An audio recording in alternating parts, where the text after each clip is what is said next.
Hello and welcome to Thunder Valley Casino Resort here in Lincoln, California. We are just 30 miles outside of Sacramento, actually a little bit less than that.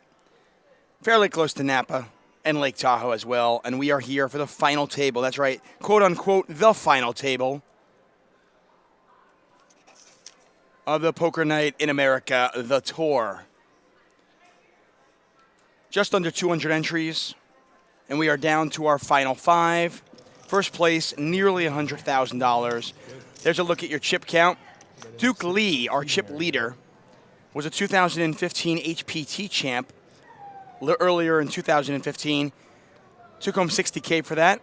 There's Rep Porter. Rep Porter currently second in chips. Two-time bracelet winner, sitting on $1.9 million in chips.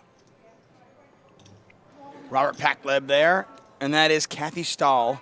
Kathy Stahl on 1.5 million chips. Won $62,000 here approximately, almost exactly 1 year ago. Those are your five players. Rep Porter, Paul Nguyen, Robert Pacleb, Kathy Stahl, and Duke Lee. Duke Lee, our chip leader. Orange chips are $5K. Gray chips are $25K, I believe. I will say I heard from our guys in the peak room / graphics team that the graphics are wrong for the first couple of hands.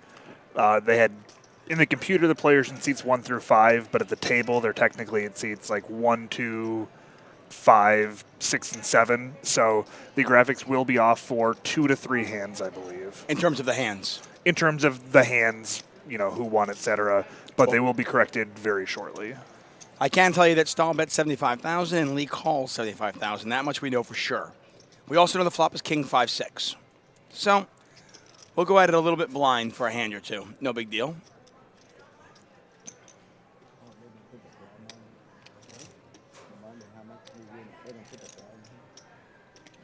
Those pink chips are 100K. So the orange chips are 5K, gray chips 25K, pink chips 100K. Blinds are 15,000, 30,000. We are off. I'm David Tuchman. Welcome to Poker Night TV. We're at twitch.tv/PokerNightTV. If you want to get a hold of me, you can in the Twitch chat. I can see that. Let me see feet. Mind One, JPM 700. Dr. Clarkus, Bowser 2008. Sixth Wilbury. You have done that yourself. K-Dubs all in there, as well as the real Bonkman. So welcome to the Twitch chat, guys. We will be here until we crown a champion.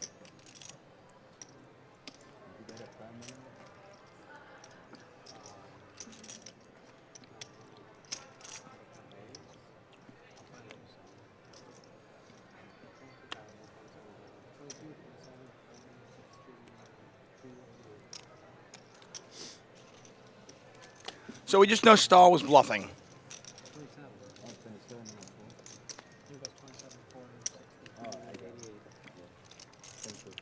So right out of the gate, an awfully big pot.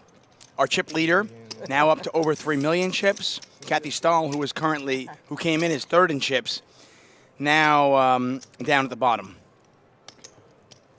What's up, me hand? You can also get a hold of me on Twitter. I am at Tuck on Sports.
$276 entries in all. So I was off by quite a bit, actually.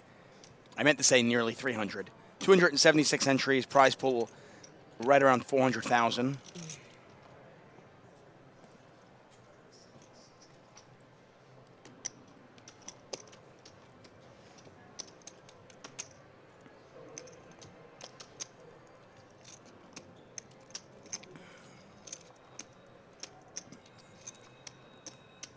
What's up, Rad Poker?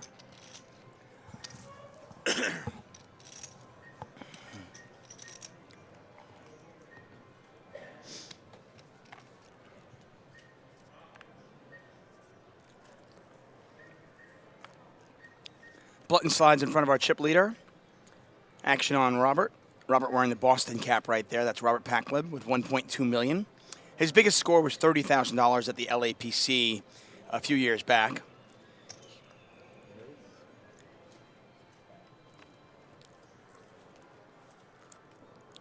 As I mentioned, Kathy won $62,000 almost exactly 1 year ago at this casino.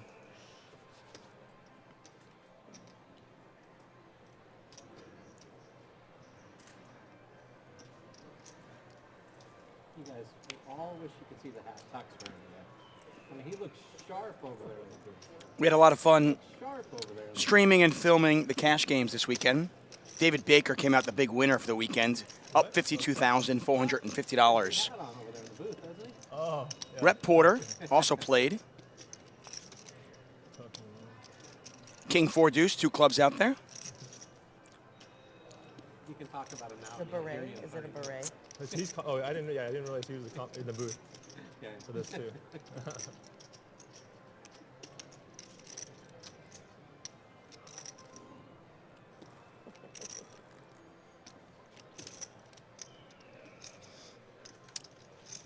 So $88,000 up top, $62,000 for second.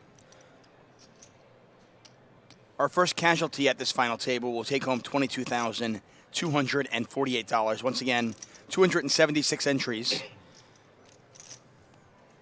The buy-in for this tournament was $1,650. JPM asking how Maria Ho did last night. She did quite well. I think she won about $6,000.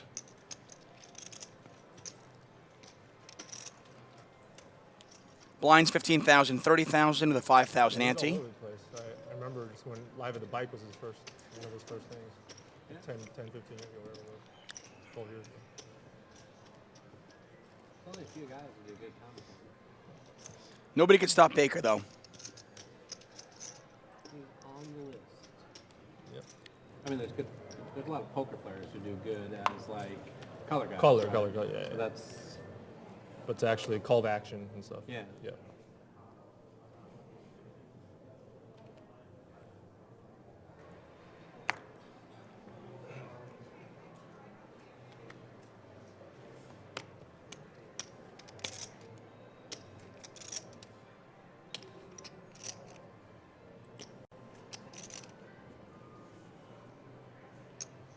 Once again, those orange chips, 5K. The gray chips are 25K. Pink chips are 100K. There's a look at Rep Porter and Paul Nguyen. Paul Nguyen is our short stack at the table. He's earned himself $635,000 lifetime as he folds. Rep Porter has earned himself nearly $3 million lifetime and has 2 World Series of Poker bracelets to boot.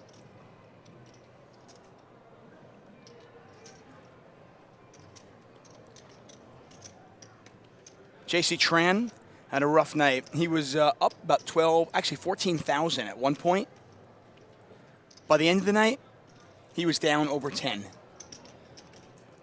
So about a $25,000 swing, very reminiscent of what Phil Hellmuth did on Friday night.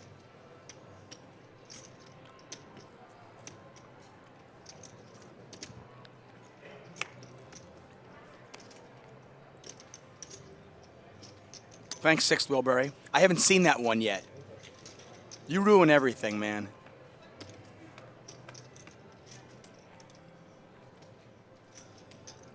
Eight still very much in the lead. But Robert's going to check.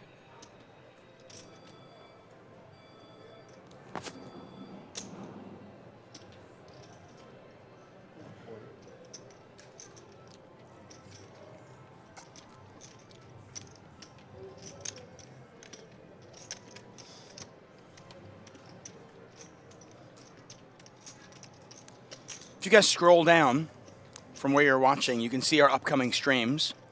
We have another tournament stop in Canterbury Park in Minnesota. We have another tournament stop at Maryland Live. Those two are in March.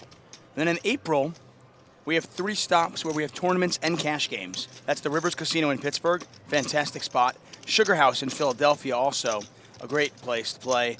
And, well, they call it Choctaw Casino in Durant, Oklahoma. I like to call it Choctaw.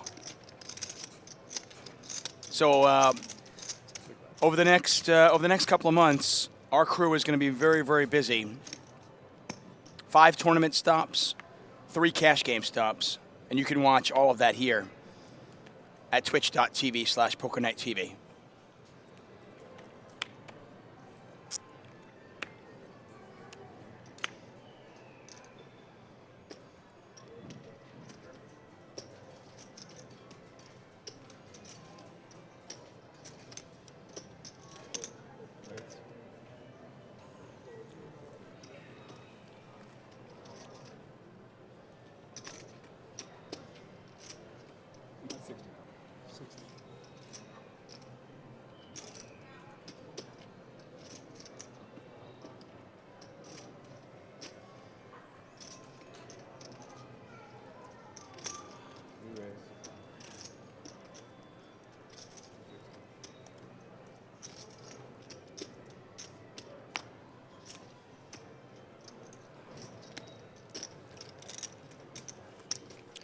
Get a raise from Lee. Pacleb's going to 3-bet.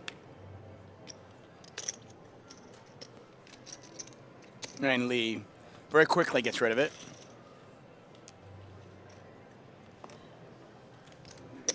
My buddy says he knows you fairly well. Eric Hawkinson. You know, he plays a Matrix and Yeah. jumping up here and there. He's a good guy. Yep. Good. Pretty The good real tournament. Bonkman asking what the orange card next to the players on the table All are. over the place. I would assume those are just the player Yeah. cards. Yeah. They are not. What are they? Yeah. They are time extensions. We are using a much shot two clock plays on all this day, a table. little bit. Are we? We are. No. Brand new Poker Night Tournament Final Table. By the way, you like how feature. I just softballed that into you? It was perfect. You Yeah. laid me up right Yeah, for it. no more so, limits, though. I, Yeah, he's a little big as guy. I believe, they have 60-second shot clock on every decision. Each player has 2 cards that can be cashed in for an additional 60 seconds. Not even too much. And of a I tournament. think I heard that when we go heads up, they will get 2 additional cards for 60 seconds. So we have 60 seconds of decision, and Yep. then a 60-second Extension. Extension. Yep. Okay. And then I believe 2 additional 60-second extensions once we get heads up. Is there a clock somewhere that I can see? On the TVs, the clock will show up, I believe, at 30 seconds remaining. And at 10 seconds left, all the lights on set that are green currently will turn red With 10 seconds left? with 10 seconds left. That's awesome. Oh, I want somebody to tank just so I can see that. I imagine it will probably happen. So yeah, it'll be pretty, even though you can't see the TVs right now. I'd like to see it at 30 seconds. So I want to see the lights, and then I want to have Alex Trebek come out with the Jeopardy music with 15 seconds left. And a big air horn when they hit 0. Oh yeah. But yeah, you can definitely see the green lights in the background there will all turn red at 10 seconds left. So even if you can't see the clocks, you will see the set change colors. That's awesome. Oh, I got to tell you, this is one of those rare spots where you almost don't want your set because while you're obviously going to win the hand, it's going to be a lot more difficult for you to get in the action. I mean, Lee wasn't going to go anywhere at top pair. And I think you had a very good chance of getting at least 2 streets, maybe 3 streets of value. But I don't know how much you're going to get paid now. I mean, unless, of course, a 9 hits the river. Or a jack, to be honest. Oh, it's a jack. Lee's made 2 pair. Now, I don't think he's going to go crazy with 2 pair. Certainly not as crazy as he would if he had trip 9s. Queen 10 got there. Obviously, he can't beat King Jack either.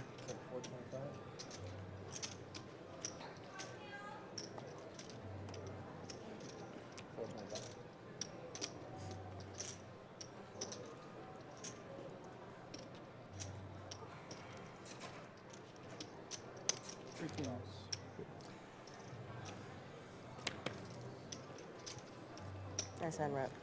Lee takes it well, Wow. sees the bad news, and we continue on. I'll tell you, the one person that Lee does not want to give chips to is Rep Porter. Not only is Rep Porter the most experienced poker player at this table, and the player at this table who's had the most success in his career. In addition to that, Rep Porter is on Duke Lee's left. And that's going to make it a little bit harder for him.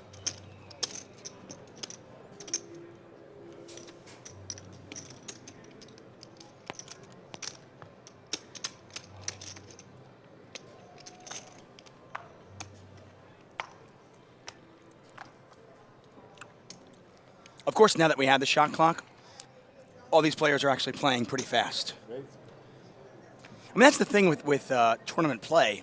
I would say, 95% of the players don't abuse time, and there's no problem. We have a shot clock for the 3 to 5% of players that use too much of it.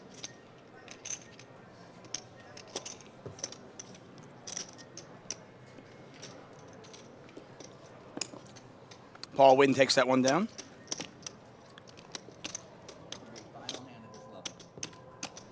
Angry Pollock says, sounds rough this morning. Karaoke last night, Tuck? No, I'm just trying my raspy, sexy voice. I try to switch it up. Last night was sultry. Friday night was jazz, my jazz voice. Late night jazz with Tuck. And Monday morning, I like to put out the raspy, sexy thing going on. Is it working? Angry Pollock has a nice little angle on this. Says, does the shot clock mean that they have to shoot tequila if they take too long?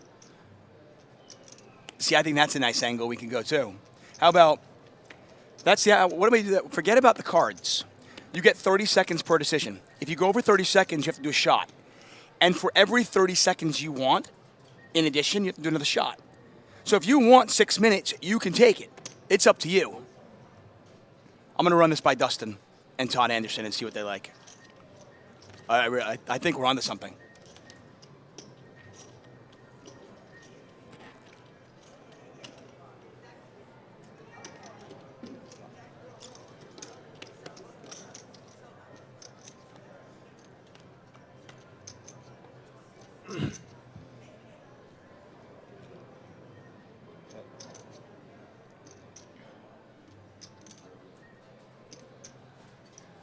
Once again, if you have any questions, you want to say hi, you can tweet me at Tuck on Sports.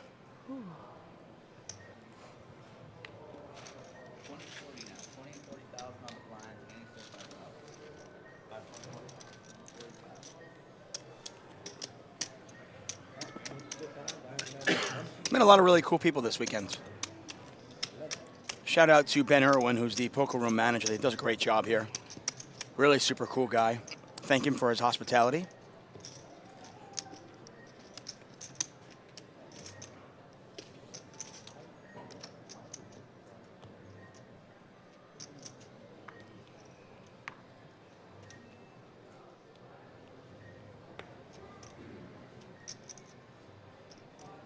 What's up, 111, Jonathan?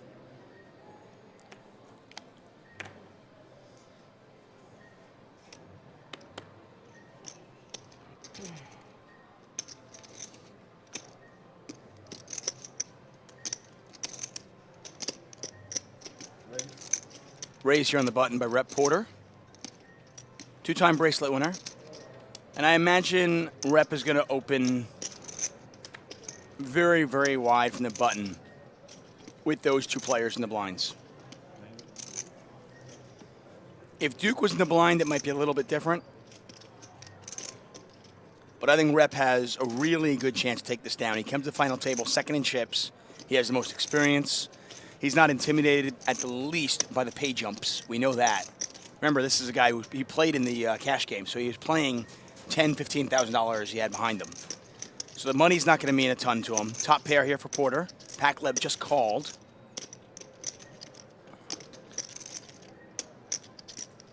And he's got great position. He's on Duke's left.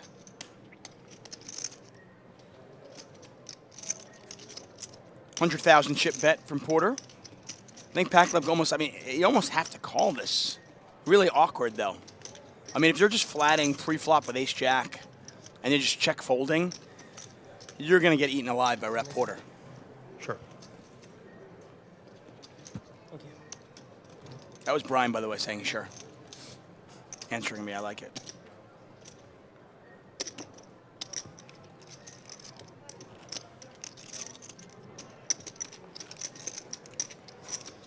Shout out to Veronica Brill, who was Angry Phuoc in the chat.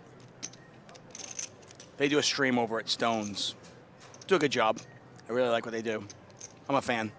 Anyway, so Veronica set up something really cool for me to do this morning with her husband. And I'll just come out and say it. I'm a complete clown, and I overslept. Yeah, I know. Brian's looking at me like, what? And I'm like, yeah, it's so pathetic. I'm so embarrassed. But nonetheless, I want to thank Veronica for that and apologize publicly to Mr. Veronica Brill.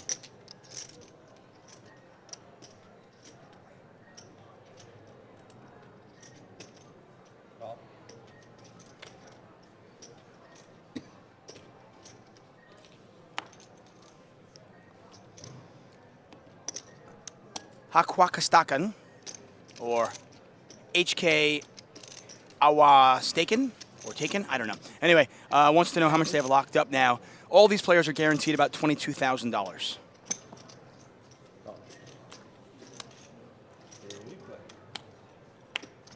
Yes, the real Bonkman, I blew it. Very disappointed.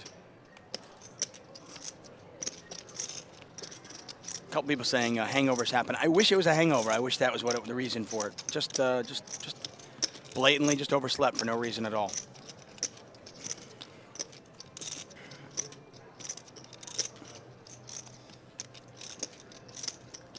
So two players.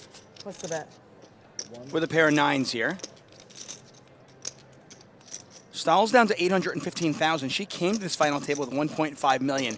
Tried to bluff really early on, a triple barrel bluff against Duke Lee. It didn't work. And she is now down to 705,000, and she could find herself in a lot of trouble here. Now the third spade might slow the action down, and sure enough it does. Goes check, check on the turn.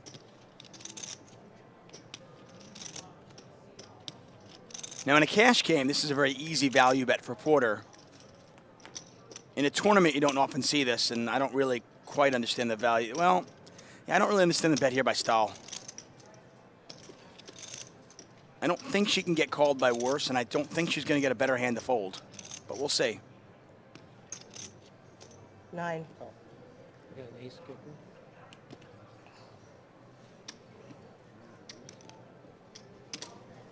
And you can see she is thinking about this one. Right out of the gate. We're only 30 minutes into the final table, and she's already lost two pretty significant pots.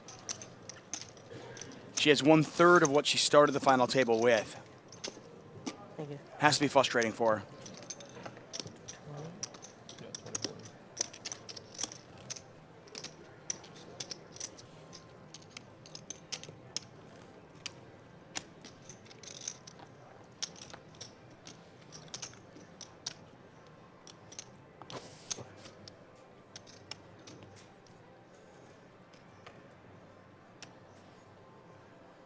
Blind's now 20,000, 40,000 in the 5,000 ante, so we're going to spike it up a little bit. Once again, the orange chips are 5K, gray chips 25K, pink chips are 100K. Rep Porter has a nice little start here. Rep Porter and Duke Lee with the lion's share of the chips.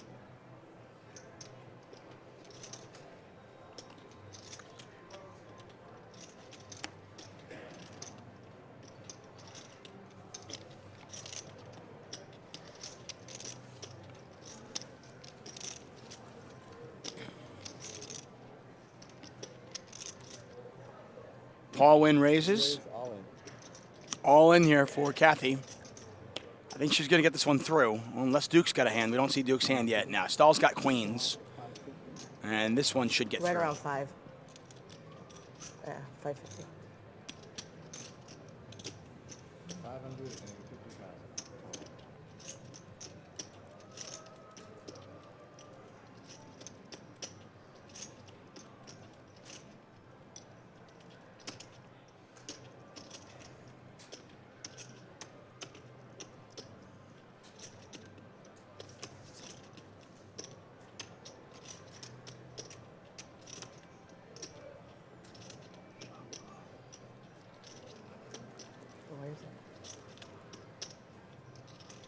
See, this is actually the only time that it bothers me, the tanking. We know he's not calling. He knows he's not calling.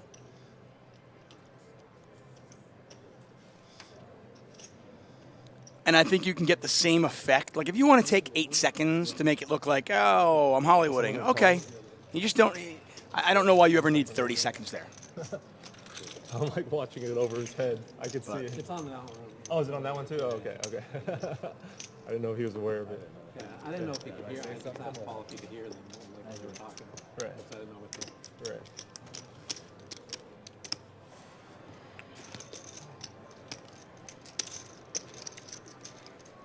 Rob, you ever play that?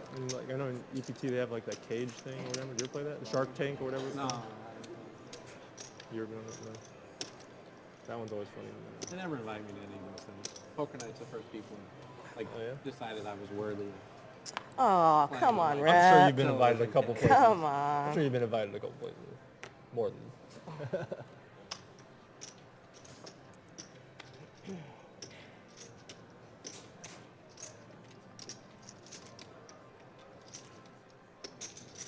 Right.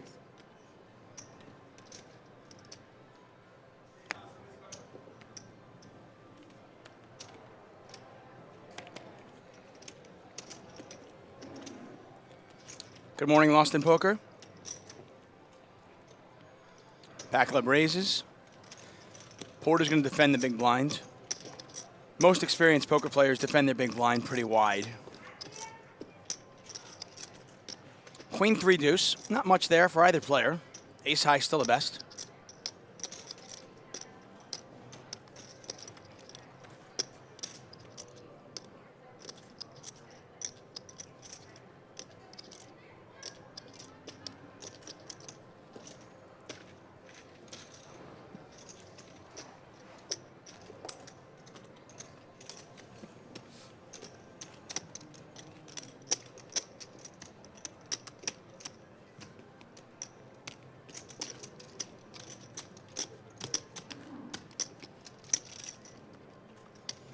Pacleb's going to bet, though. Porter takes, and I'm sorry, Pacleb's going to bet, and Porter folds.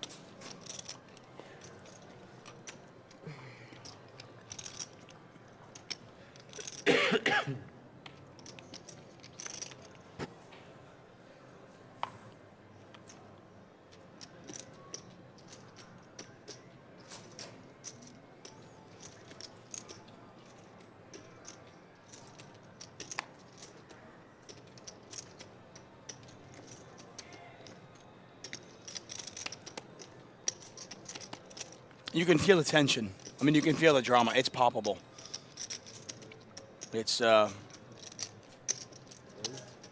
why we play tournament poker, to make the final table.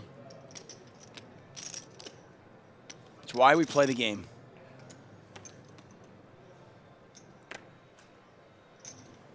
How about a 3-bet here? Porter right away sending a message over to Lee. Not my small blind. Not today, not any day. Let's see if Lee sends a message back to Porter. And this is chip leader versus chip leader.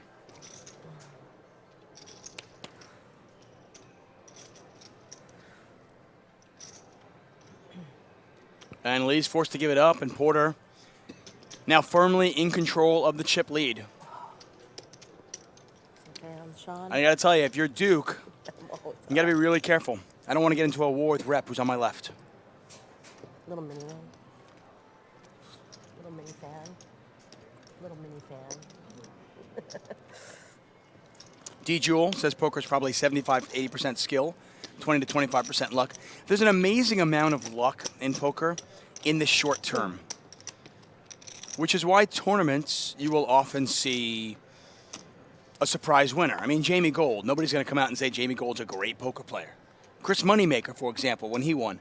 There's a tremendous amount of luck in the short term, which is why tournaments are great for amateurs because, you know, for 1, 2, 3 days, the cards can fall your way. You get into a couple of flips, you win those, and you find yourself at a final table.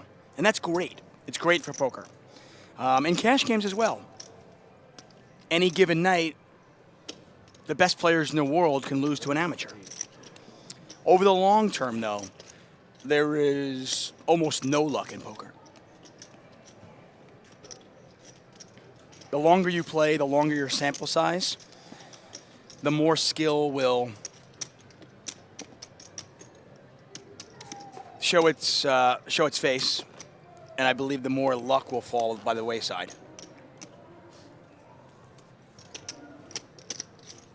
So I don't even think it's as easy as saying 70-30 or 60-40. I mean, in the short term, you know, you can argue that it's just there's a tremendous amount of luck. And it's not just a matter of how you play hands, it's also a matter of, when you get the aces and your opponent gets the kings, how many chips do they have? How many chips do you have? When you're coolered, when you have a really good second best hand, does your opponent have you covered or they have short stack? Table selection, especially in tournaments, huge amount of luck. Seat section, I mean right now Duke has rep on his left.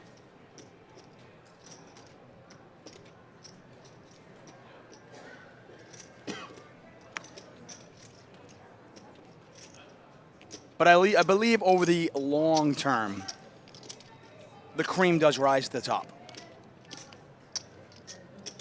And I can tell you that firsthand from what I've seen and my own game as well. No poker player has played for more than a few years and hasn't had a downswing or a few. Call.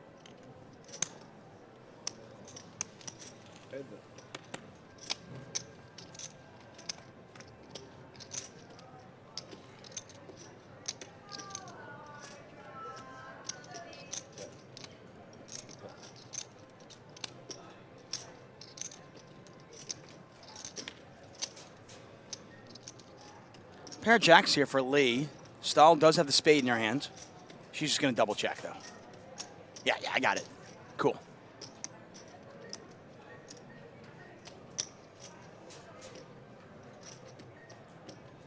It's a big bet by Lee.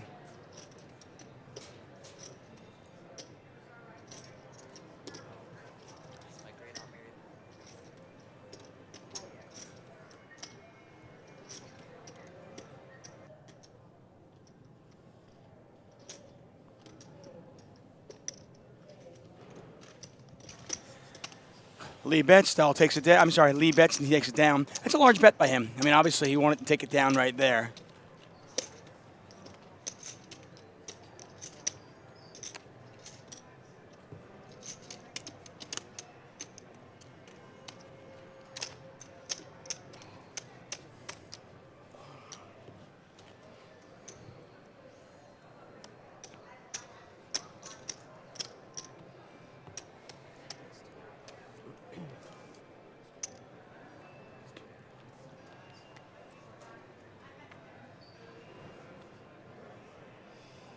Once again, blinds 20,000, 40,000. David Tuchman here at Thunder Valley Casino Resort. This is the final table. I want to thank our sponsors, 888 Poker, CrushLivePoker.com. If you want to get a free month over at Crush Live Poker, you can using the code DTA302. 276 entries, whittled down to our final 5. All these players guaranteed $22,000. First place, nearly $100,000.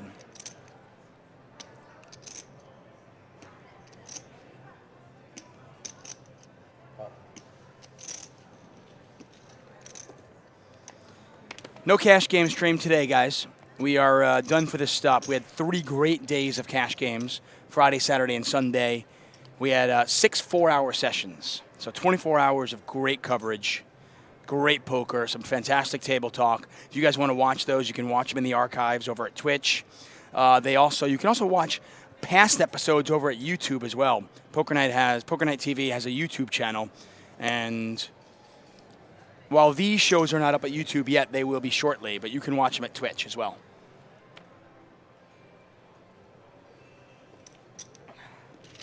A lot of fun, though. We had some big names. A lot of money flying around.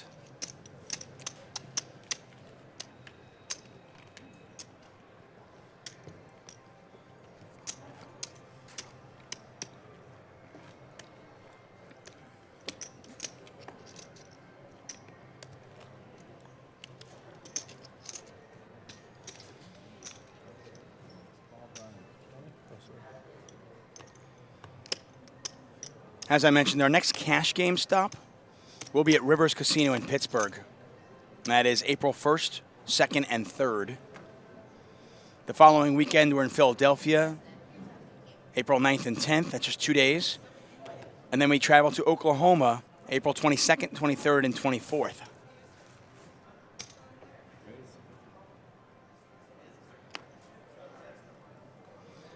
Thunder Valley, we are in Lincoln, California. That's Northern California, just outside Sacramento.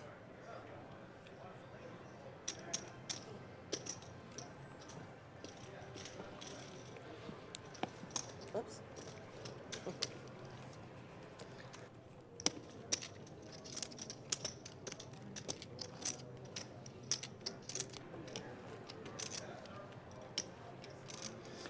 We'll be at Sugar House in Philadelphia, April 9th and 10th for the cash game. The final table of the tournament, the main event there, will be April 11th. Rivers Casino, April 1st, 2nd, and 3rd for a cash game. April 4th will be the final table. And then in Choctaw, it'll be April 22nd through the 24th for the cash game. April 25th, we will have the final table.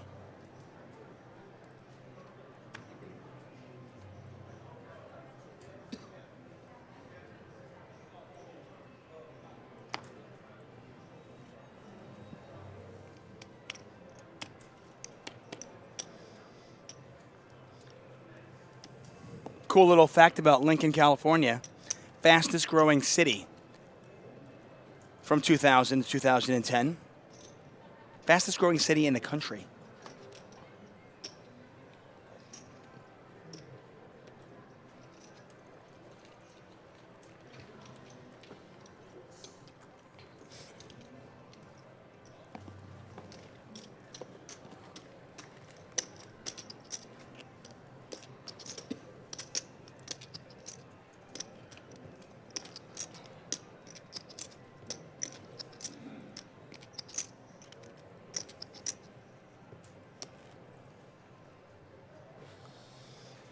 Porter won $3,000. I think Lost in Poker asked me earlier on. Rep Porter played in the cash game earlier on this weekend. Won $3,000.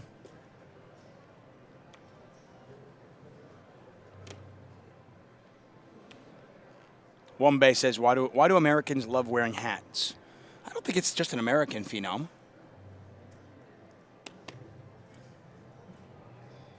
I mean, I think the baseball cap is probably a little bit more American, but I think if you travel around Europe and stuff, you just see people wearing different kinds of hats. And in fact, I brought my hat down, the one I was describing yesterday. How would you describe this, Brian? That would be a driving cap. It's nice, isn't it? Yeah. Yeah, I picked this up at the local haberdashery. 100% pure wool. Looks pretty nice. Yeah, I don't Brown and black herringbone. That's a good look. I don't mess around, man. 3-1 round, right? 3.1 or something like that, 3.2? I don't think I have 3 yet. Complete silence from the table for like 40 minutes until, how many chips you have? Okay.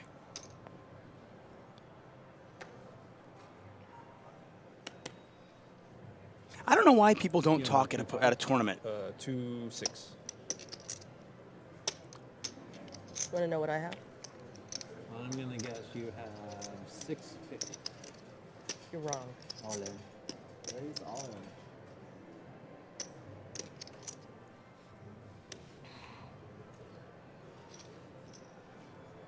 February 1st.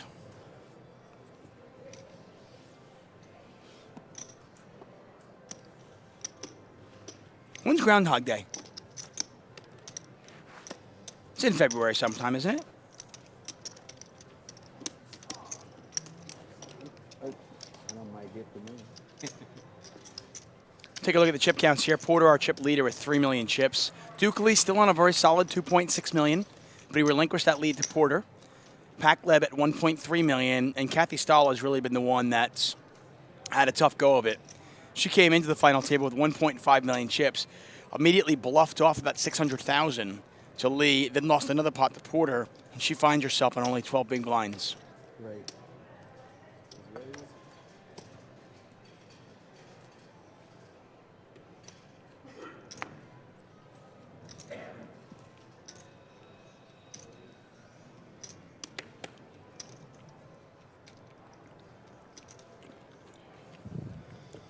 Capano says, by the way, feel free to ask questions. I mean, I've got the screen right in front of me. I am looking at the same exact thing you are. So if an interesting hand develops, I will interrupt myself, and we'll turn our attention immediately to the hand. But as is the case a lot of times in tournaments, there's a lot of just raise and take it or raise, call, and then check, bet, fold type hands, especially when you've got a couple of short stacks. So feel free to ask any questions you might have. Bob Silverrose says, hey, at Tuchman Sports, what do you think of oat muffins? I'm not a big fan of the oat muffin. I do try to eat healthy, but generally speaking, oat muffin's not my favorite thing. I can't say that I've had a good one, though. Capano asking, says at Tuchman Sports, what do you think of sunglasses? And I'm going to go on a limb and say that you mean sunglasses at the poker table. Because sunglasses in general, I think, are fine. I generally don't wear sunglasses at the poker table or outside. I'm just not a sunglass guy. You know, unless I'm on a boat and I really desperately need one. Pacleb raises to 130. Lee's going to give it up. Porter is not going to play this as well. I'm not a huge fan of them. I mean, I think there comes a point where, you know, people can wear hats, and then people can wear sunglasses, and then people start wearing hoodies. And I know the World Series, I know other tournaments kind of stop players from wearing, you can't wear a costume, you can't wear a mask. And I think the big part of that reason they did that was for more worried about criminal things. You know, you don't want somebody walking into a casino wearing a mask for obvious reasons. But I think, you know, I remember Phil Locke dressed up and pretended he was like an old man one year at the World Series, and they banned that. And I just wonder, you know, Right, absolutely. to me, part of poker is just kind of like, you know, being out there and having the ability to hide and have a poker face. So I'm not a huge fan of sunglasses. I would not be against, I don't know, I mean, I just think it's a slippery slope when you start banning things like that, but at the same time, I think it can be very frustrating when players are wearing sunglasses and hoodies and this, and I just don't think the game's as much fun. Because naturally, if you're wearing a hoodie and a hat and sunglasses, you're just not nearly as approachable.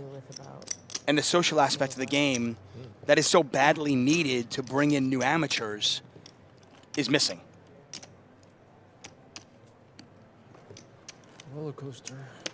That being said, I think Phil Locke should always get to wear ski goggles, no matter what anyone else gets to wear. Hey, for a cash game, it's fine. The thing with him is he'll put on ski goggles and still interact. That's fine. I only have problems with the guys who wear the sunglasses, the hoodies, have the headphones on, and don't interact with anybody. That's just not good for the poker world. Phil Locke, I don't think there's any denying he's clearly good for the world of poker. Whatever world he might be living in himself, which we don't know.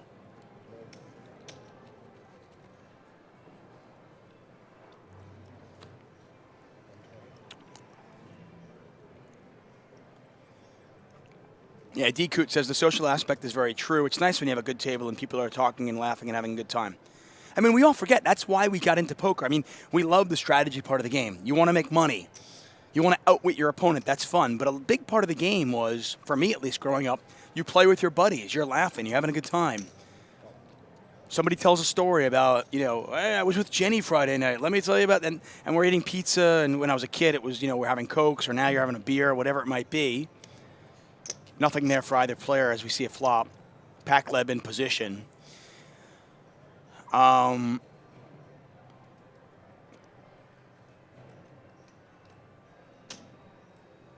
I mean, to me, that's one of the big reasons why we play the game. To have a good time with everybody. To enjoy it.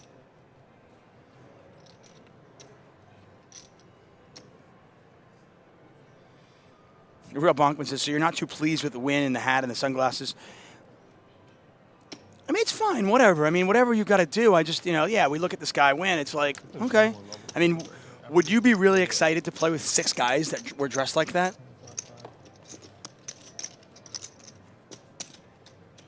You know, frankly, I mean, I want to play with a guy like Shamath, who's joking around and laughing. It's Daniel Negreanu.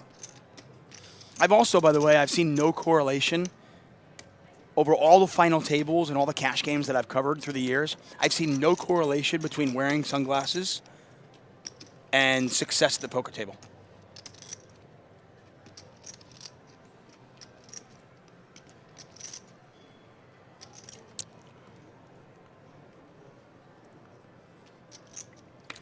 Groundhog Day, by the way, tomorrow. So what is it? So if the groundhog sees his shadow, then spring will come early.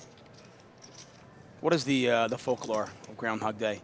Still, by the way, that is a movie that holds up. Bill Murray and Groundhog Day, one of the best. Just a really funny, good movie. So clever. Sees his shadow means 6 more weeks of winter. And if he doesn't see a shadow? Then spring 6 weeks earlier. So if he doesn't see a shadow, like spring's like coming right away? Coming, you know, sooner than it would be if he does see a shadow. If he sees a shadow, it's 6 more weeks of winter relative to not seeing a shadow. Okay, so the movie's significantly better than this vague kind of description of what Groundhog Day is. Much, much better. Okay. Because you guys live in North Dakota. And I got to tell you, whether the groundhog sees a shadow or not, you guys aren't seeing spring in mid-February. No, we're gonna have winter until about May. Gosh.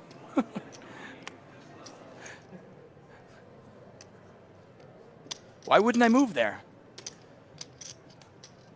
Kathy's just not deep enough to make this call.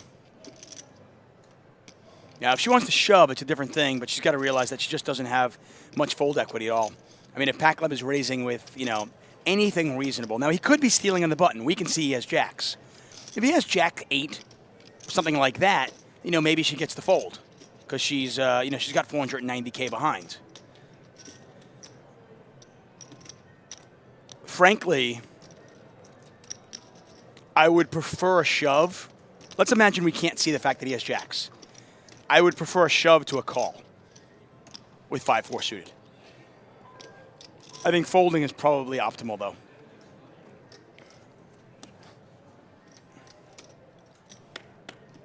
Now, Lee's in a different situation because he's deeper, Pacleb is deep enough, and Lee also closes the action. So Lee can call the 85,000 and see it flop. Now, you got to realize Pacleb's making it a little bit harder because the raise is 3x. A lot of players make the raise, you know, 2x, 2.5x, but Pacleb's raise is 3x. And when I say 3x, I mean 3 times the big blind. And with only 5 players at the table, there's less antes in there. So for all those things, I mean, you got to look at it and go, Lee is getting a much worse price to call.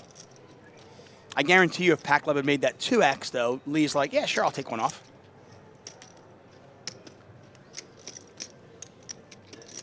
He's going to ship nothing there. I don't think he had anything. At all. Carnificos says there's a channel in the UK that is going to run the film Groundhog Day for 24 hours straight. That's fantastic.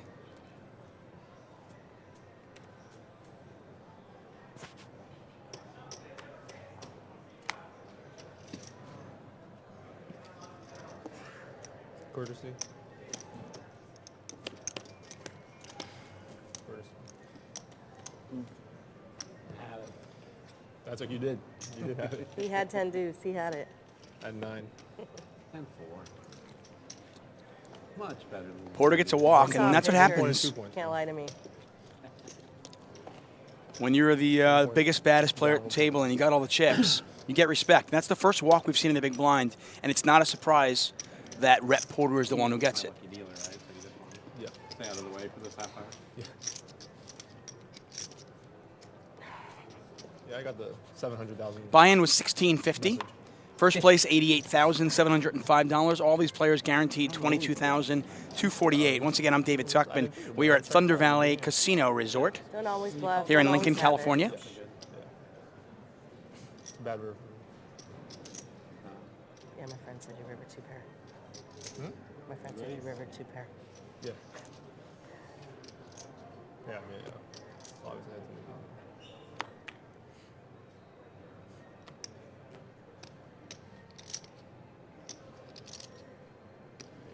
gonna All in. You raise all in.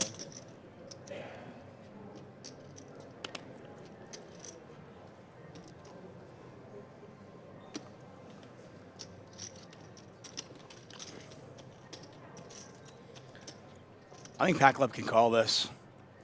He's already got money involved. Yeah, I think you've got to call this simply because, well, the odds are she probably has overcards, and she could have an overpair. I think the fact that you will occasionally have her dominated when she has 4s, 5s, and 6s, maybe ace 6, ace 5. I think you've got to call this. But he's going to let it go. I mean, 8s are a definite call. Maybe you can make the argument 7s are close, but I don't think it's that close. I mean, her shove was, what, 15 bigs?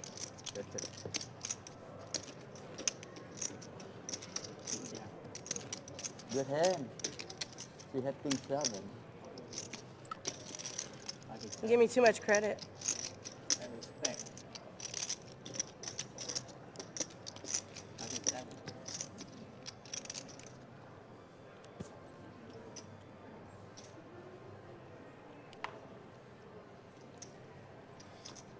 Cougars 50 said, everyone has one. What is your favorite cash game hand to start with? 6-4 is mine. Well, I'll throw that question out to our audience. Let me know in the Twitch chat. What's your favorite hand? Is there one out there? Is there a hand out there that you love so much? For me, I've always kind of been partial to 5-4 of hearts. Now, I don't play it all the time, and I won't play it for, a big raise just because it's my favorite hand. But I've won a few really, really big pots with 5-4, specifically 5-4 of hearts. And I've always kind of liked it.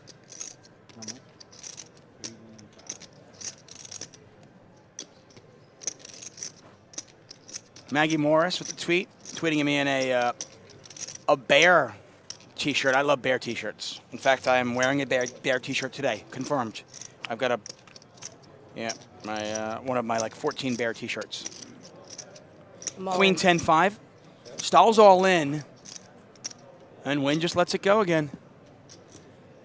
Well, I don't think there's any question that this woman can get chips. She's an aggressive player.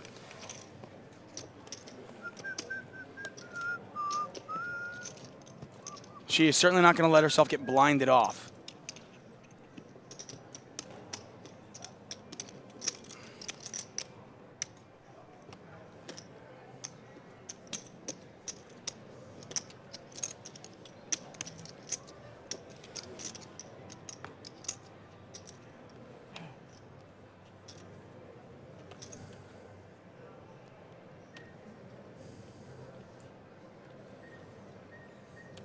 This card is kind of marked. It's faded right here. Oh yeah, I see it. You can see it. It's faded right there. Yep. Yeah, it's faded right there. That spot. Yeah, right when you pointed to it, I could see it. Yeah. I think that one has a little bit of one too. One of them. There's a machine going on. Raise from Porter. When you imagine we'll 3-bet this. I don't think Porter will get involved. See if we have any other interesting questions in the poker night. Capano likes the 6-7 of diamonds. I like Callie Donks, likes Jack 9 suited. Better than the Jack 10. I kind of like Jack 9 too, not going to lie.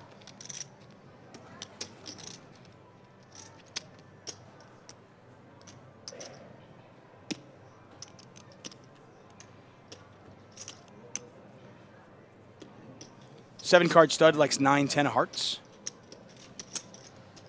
Hunger Fan says Jack 8. That's at Jack 8 of diamonds is the deluxe version, apparently. Pablo likes the 6-7 suited as well. D-Coot likes 9-7, preferably in spades. Putts 12 likes the 8-5 offsuit. Rad Poker, just going to go with the aces.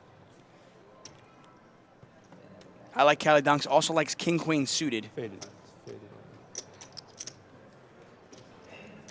It's not bad. It's faded. The design is faded. Right there. Right here. If you look at this section, see dots, like white dots and stuff. It's all faded. She saw it right when I, like, yeah. Capano's changing his favorite hand. Now he likes Queen 9 of spades. That's the downside of the RFP. Tell you, you don't want to date Capano. Yeah. Yeah. Oh, yeah. I mean, they're great Changes his mind like the wind blows. for the purpose of broadcast. No, I don't like that hand anymore. Now I like this hand. Right, yeah.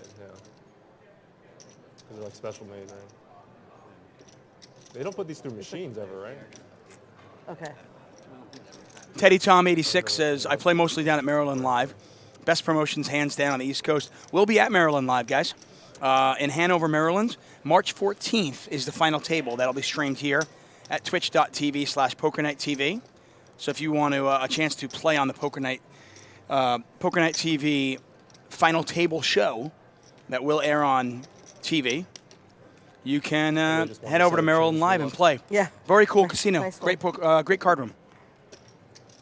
You're solid. You want the blinds to be I like poker rooms where poker rooms where either the entire casino is smoke free, or at least the poker room has access to the poker room where you don't have to walk to the casino and it's closed off. I'm very anti-smoke. A, I don't want to breathe it. B, I hate the way your clothes. About 20 minutes left in this level. I like Callie Donk says LA is the best poker city. Oh, bar none. It's not even close. Not even close. I have said this numerous times, and people laugh at me. I said LA is the poker capital of the world, and people laugh at me. They go, "What are you talking about? Vegas is." And I go, "Come on, it's not even close." LA is the only place in the world that you can find pretty much any game you want to play, 24/7, 365. You can pretty much play any stakes, any game, 24/7, 365. And I don't know another place in the world that you can do that.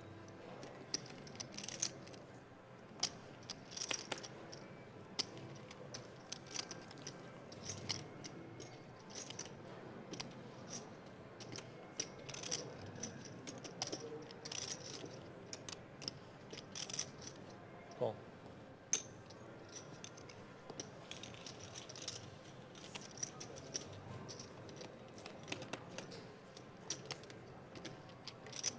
9-4-3 rainbow.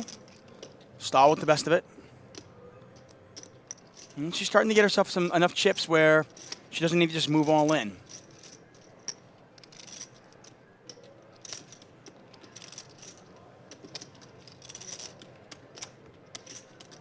And look at this. She's now up to 870,000 chips. So she's basically doubled up from her low. She still has about half of what she started the final table with, but you can see her mannerism. She's feeling better. A little bit of a roller coaster ride for Kathy Stahl, who won a tournament here almost exactly 1 year ago. She took home 62,000. I believe she won a $400 buy-in tournament a year ago where they had about 1,000 entries.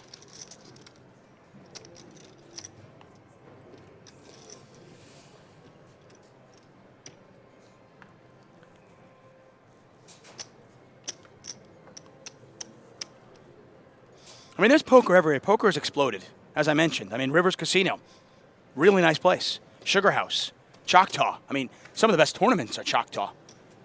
You get those people in the Midwest, they love that game. And the turnouts are fantastic. Outside Chicago, you got some good poker now. Maryland Live, as we talked about. Up here in Northern California.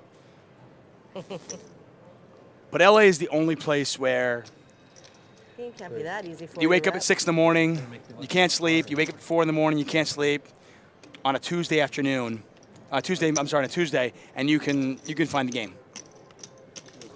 Maybe every other, but not two in a row. I mean, a little too generous. Juking says, were there any big names that didn't make the final table? Yeah, we had a pretty good turnout. Taylor Parr, played and he made a deep run. Ray Henson, Mark Kroon, David Baker, Maria Ho, Phil Hellmuth,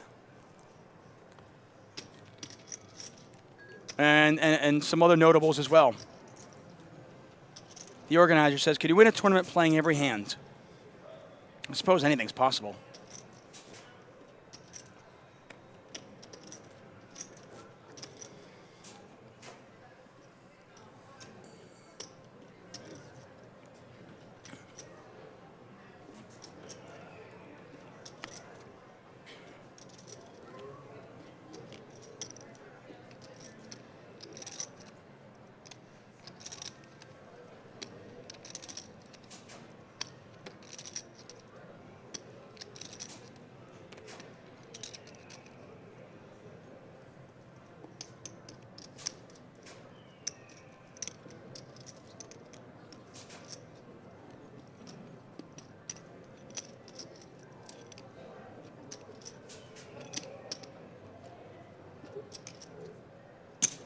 Awesome.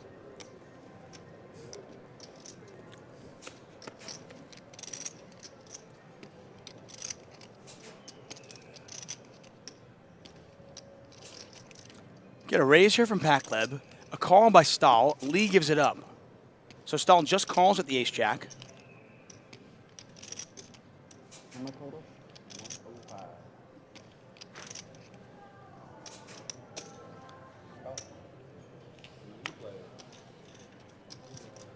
Nguyen says, you know what? I'll see a cheap flop. Maybe I'll get lucky. He doesn't get lucky, and in fact, Pacleb outflops him. Top pair here for Pacleb. Such an easy game when you raise pre-flop, get called in 2 spots, and you flop top pair.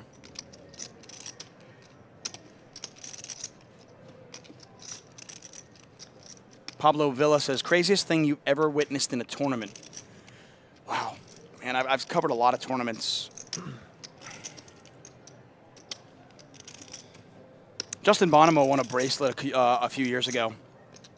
And he was on the list of like one of the best players to have not won a bracelet. And he was so close. And anyway, when he got heads up with his opponent, at one point he had like a ridiculous, like it was like 150-1 chip lead.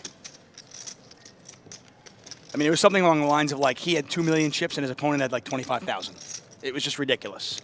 And they basically went all in blind for the next 3 or 4 hands. And his opponent either chopped or won 6 or 7 in a row. And got to the point where, and it looked like Justin Bonomo was going to cry. I mean, the emotions, the raw emotion that you saw right in front of your face, which is what I love about the show, which is what I love about doing live commentary. You see that, people can't hide it.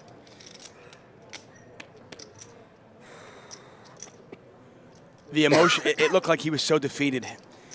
Fortunately for Justin, you know, I think he ended up at one point, it was as bad as where he had like, it was like a 2.5-1 chip advantage. So if his opponent had won 1 more, it would have, the tables would have turned, and Justin won that and then won another one and ended up winning the tournament. But I think when he finally won, he was more relieved than anything. That was pretty crazy. I've seen players come back literally, you know, the chip in the chair story. I have seen players come back from at the final table with an ante. Not even a blind. They had an ante left, and they came back and won. I need a double up right there, you know what I mean? I need a call.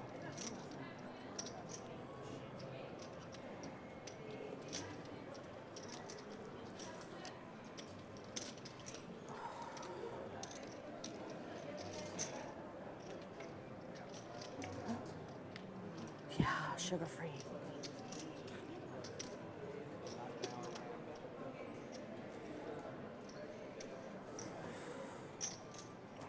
Lee checks. Porter's going to bet. I don't think Lee's going to fold, but there's not much he can beat right now. He's got to worry about another barrel here from Porter. You can see right next to their names how many chips they have. You can see the percentage of equity they have if it were to go to showdown. But it's not going to go to showdown as Lee gives it up. Grateful Mouse asking if I was locked in already for the World Series of Poker live streams this summer. No, nothing's locked in yet. In fact, ESPN still owns the rights. And the way it works, once the schedule comes out, ESPN has What time do we have, Sean? something like 60 days to decide what they want to air for TV. And generally speaking, whatever they air for TV, they don't want us to do live streams for. And they'll generally revert the coverage back to the World Series and go, okay, you can air this on a live stream. So nothing gets locked in until the schedule is announced, which should be any day now. And ESPN decides what they want to do. So I usually don't get locked in until mid-March, if I do get locked in. Hopefully I'll be there. We'll see.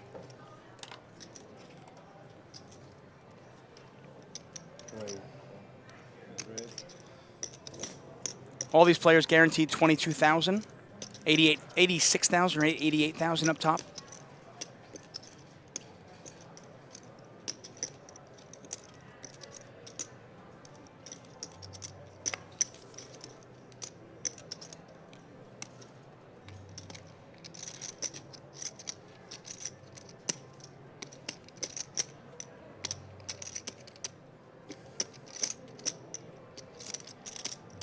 Nguyen raises.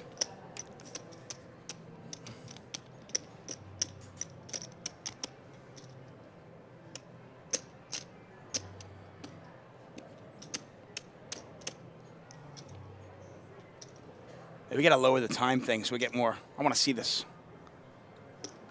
You can see in the top left of your screen there's a poker chip on the TV there. Oh, there it 10 is. second timer. Oh, red there light. it is. You see it gets red. Are there sirens too? I don't believe there's an audio component. But yeah, you can see in the corners of the TVs, I think at 30 seconds left, a poker chip shows up on the screen with a countdown, pie chart kind of counting down. And at 10, it flips to numbers and turns red. Stahl called, flops a flush draw, and you could see her check raise all in here. You could see her lead. We'll see how it plays out. She's obviously deciding exactly how she wants to go about this one. Whoa! How many is it? And Nguyen moves all in. That's not the play she wanted. And now she hates it.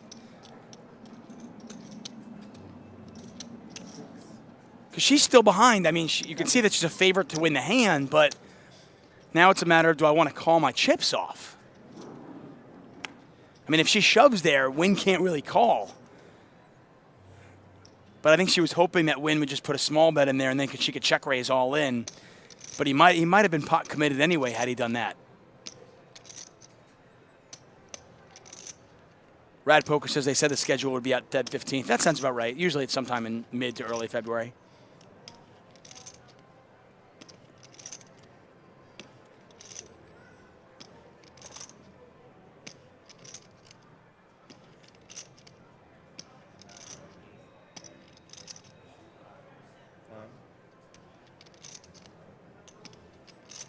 She used her time clock.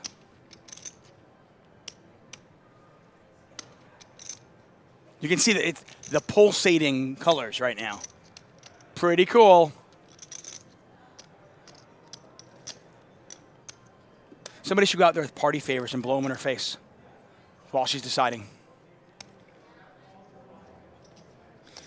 I mean, this the issue with this. She's going to call. She's going to gamble. And it's ace-jack high against queen-8 of diamonds. What a gamble here. Basically a coin flip. Stahl looking for an 8, a queen, or a diamond. A diamond ends it. A 6 or a 5 would give her more outs. Oh, there's the 8. And now Nguyen needs an ace or a jack, but it can't be a diamond.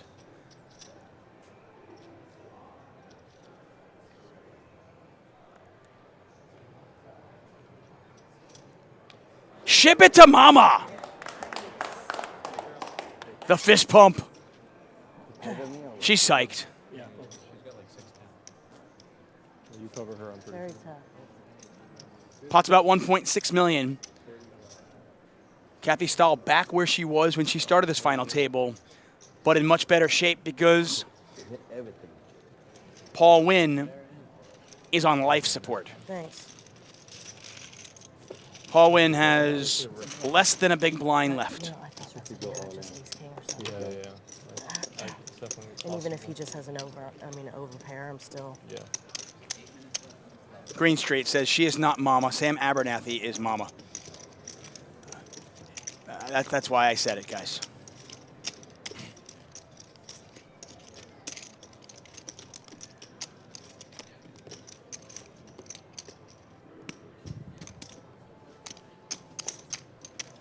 Pimple Popper says you owe Somerville royalties for that catchphrase. Again, why I said it, guys. You said you were going to spin it back on. Yeah. Apropos, in light of what happened just this past weekend, Samantha Abernathy, of course, we love her here at Poker Night in America. She came in 3rd place. Jason Somerville, we also love. He'll be co-hosting the Poker Night in America show, the new one coming called The Final Table. Oh. Phil Hellmuth, Jason Somerville, Maria Ho, and myself. So.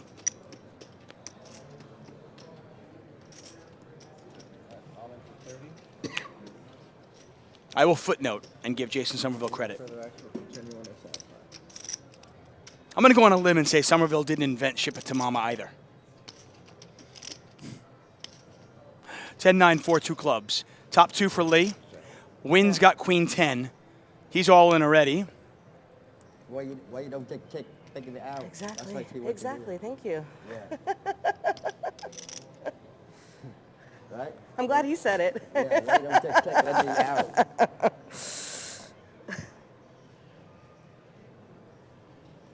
I don't know what she's thinking about.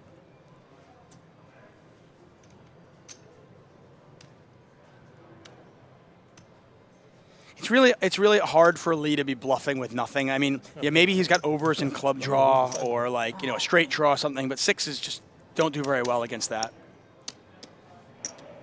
Nonetheless, though, Paul Nguyen looking for a queen.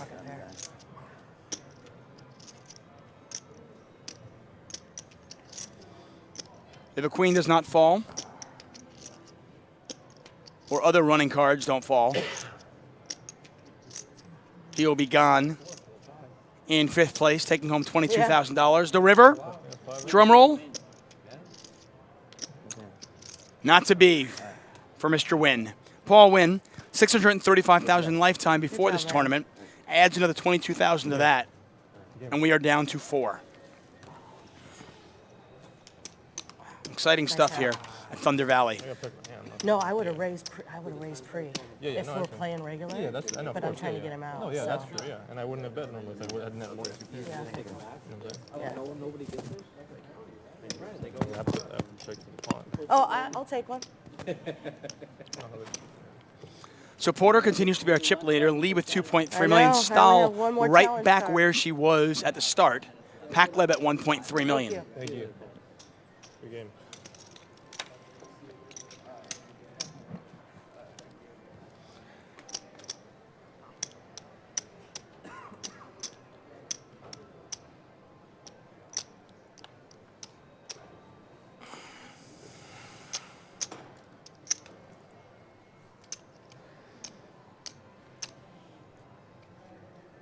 Ray Henson tweets in, good luck to Rep Porter at the final table of the Thunder Valley Casino final table here. This is the walk. It's a real Rep very well liked in the poker community.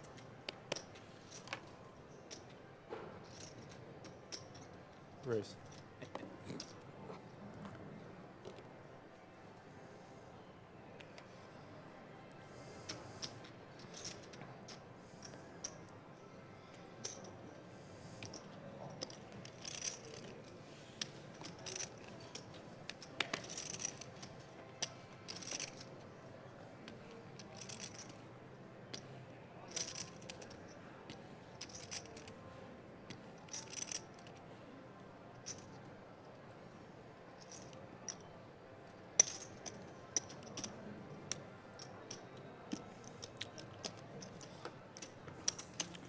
Lee bets, Lee takes it. Once again, orange chips 5K, gray chips 25K, pink chips are 100K. It's like slot machines, you know. Oh, as long as it averages every other hand, right? Yeah, it doesn't have to be. So far, every other hand's turned into like 1 out of 5. Also, yeah. Or maybe a little worse even. So, there's gonna be regression to the mean at some point. I hope the next time we hit one of the raids, I have enough to dunk it. That's true. Sooner. Yeah, that'll happen too. Yeah, it's all out there. Right? It's all out there. I'm saying, yeah, it's all possible. I feel like sooner or later we're going to have a big pot. I mean, Pimple Popper says, Tuck, do you think the guy was angle shooting Samantha with his pocket kings? I think clearly the bet that he made, the 3-bet, was an angle. Where he claimed that he didn't mean to put that much in there. When she 4-bet and he tanked, I don't know. I don't know the guy well enough. I'm hearing some people claim that he's just a complete nit and that he sincerely thought Samantha might have aces there. It's certainly, I mean, at the worst, it's a nit roll. I mean, I'm sorry, at the least, it's a nit roll. As for, whether it was, a douchey thing to do or not, I mean, clearly the angle in the beginning made it say that, but I don't know. I don't know the guy enough. My gut instinct is that he knew exactly what he was doing and that he was trying to be. He was trying to needle as much as he possibly could, and hey, karma got the best of him there.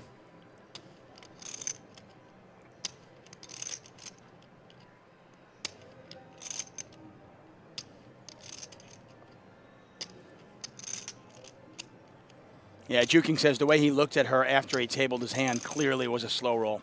Yeah, I mean, like I said, at the least it was a nit roll, and very likely a slow roll. But regardless of how his tank with the kings, it was 100%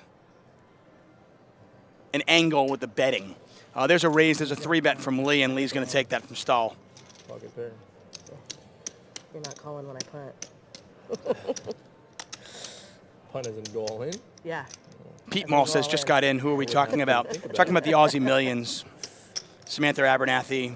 There's like 15, 16 people left when she had sixes versus the guy's kings. So. Well, you would obviously have to think long and hard if you don't have a premium hand, for sure. Yeah, Pimple Popper says he was on a freaking featured table with hole cards. The bet was just dirty. Yeah, the bet for sure. I mean, there's no denying that one. You know, for him to bet an amount and then claim that he didn't mean to bet that much, like, I know. clearly an angle. And what I always say to people, you know, Pretty good ace. unfortunately, you know, you've got people out there that, you know, are scumbags and that are going to try to take advantage of the system, especially when there's money involved. So, you know, I put it out there and I tell people all the time, I go, protect yourself. I can't tell you how many times people have lost money against somebody because the guy goes, oh, I bet blind. I always assume they looked. Unless I watch them from the absolute start of the hand, just protect yourself. Be smart.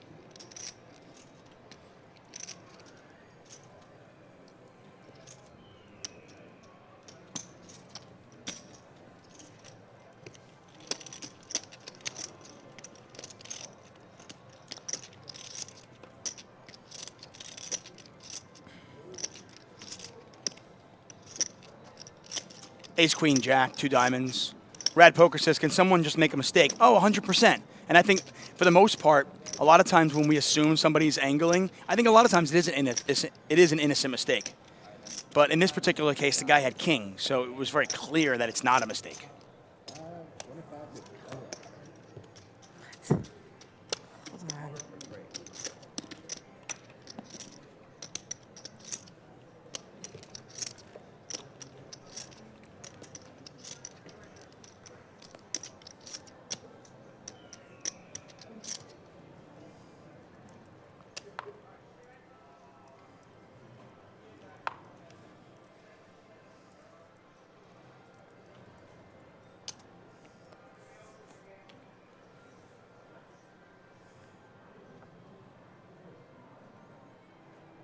Jason Sana says, I keep hearing an eagle crying in the background. Must be the slot machines. No, that's actually my pet eagle.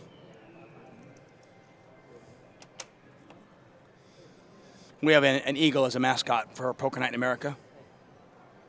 We're a patriotic group here. We love America. We're just trying to make America great again. One stop at a time. That should be our motto. Making America great again, one stop at a time.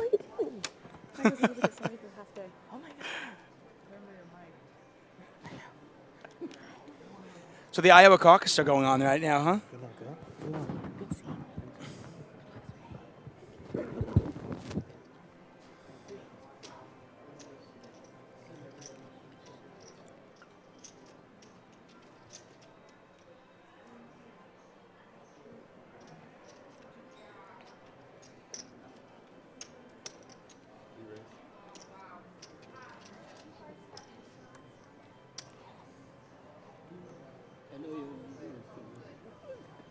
What's that? Nice hit. I am not going to get into politics. There's no way we're going down that road. Nothing good can happen. Don't give me too much. Just enough. I mean, I try not to be PC, because I think it's pretty boring. But general rule of thumb, don't talk about politics or religion.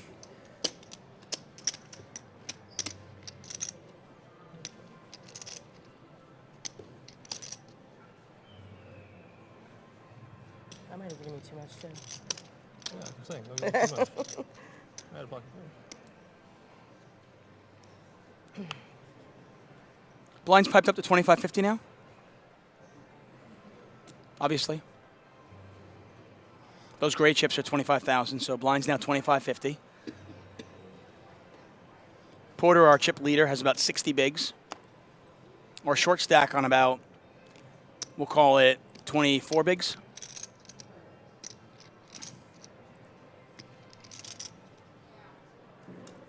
Stahl picks up 9s.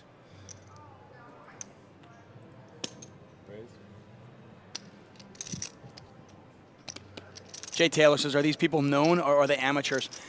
A lot of these players actually have had a lot of success. I will tell you, Rep Porter, for example, is a professional poker player. Over 3 million, almost 3 million in earnings, 2 World Series of Poker bracelets. He's the player on your left. Kathy Stahl, I don't know her whole story, but she won $62,000 almost exactly a year ago in the same casino. Besting about 1,000 players in a $400 tournament. So she's had a lot of success. Interesting flop here. Stahl with the overpair, plus the gut shot. Porter with the overcard and the flush draw. And you can see it's 55-45, and he's going to raise, and I think she's going to go with it. And this is just a question, does Porter get lucky or not? I don't think she can fold this. Board is just far too wet. And frankly, she's got blockers to any straights.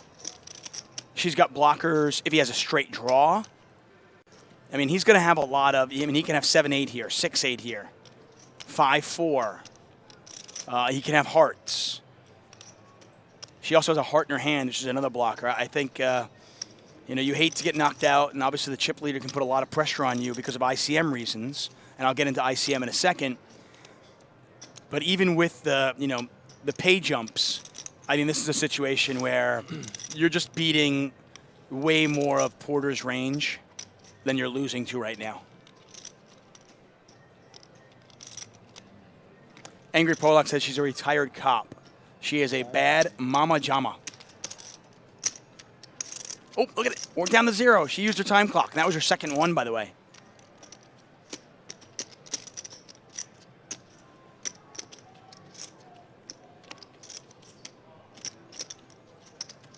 This is the power of the big stack. I mean, Porter can put Stahl to the test.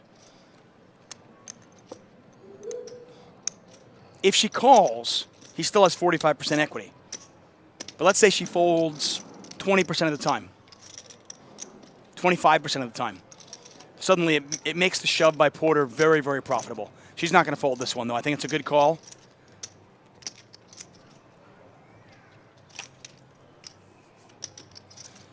Porter looking for a king or a heart.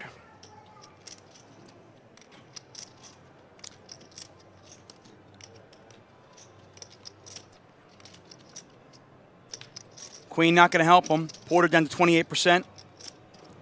Pot is 4.4 million chips. Not really, though. Pot's more like 2.3 million, because that's what Stahl has.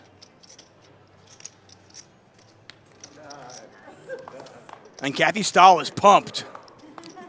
The retired cop takes a big chunk from Rep Porter. Thank you. That's a hard one again.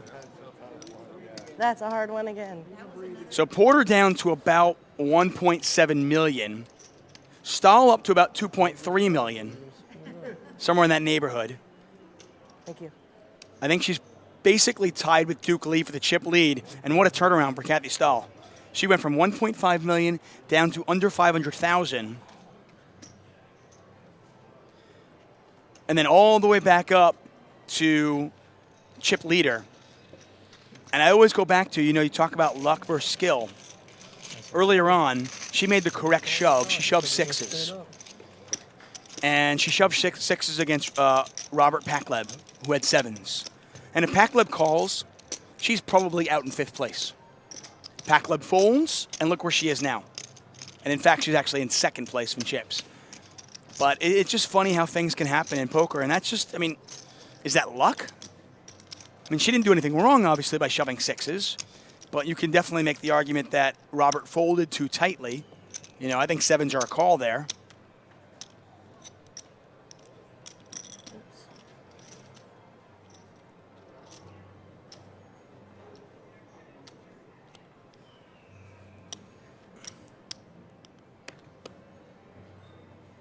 What's up, Avoid the 9 to 5? How are you, my man?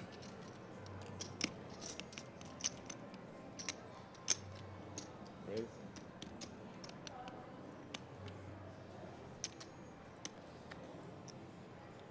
I got all sorts of friends in the chat right now. Hungry 2X Chippo says David Tuchman is a retired Calvin Klein model. I can confirm that's not true.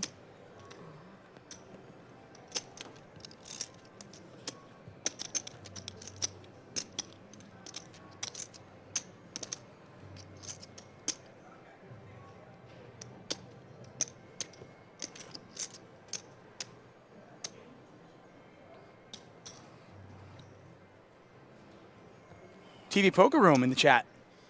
Thanks to all who came for our Poker Night in America series. Yeah, thank you, everybody. A lot of fun. And I got to tell you, props to the Thunder Valley Casino Resort. They put on a great show. Great poker room here, great casino, good food, too. Their steakhouse is top notch. Raise.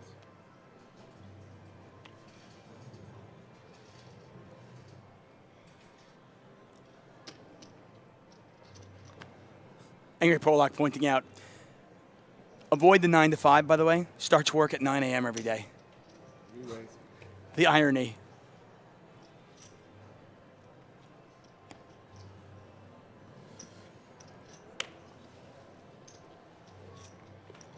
I can actually say I don't think I've ever had a 9 to 5 job. I've worked since I'm like 16. But I don't think I've ever had a 9 to 5 job. I had a 6 to 2 job once.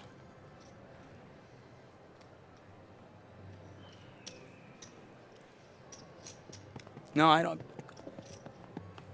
I do not think I have ever had 20 years of working. I don't think I've ever had a 9 to 5.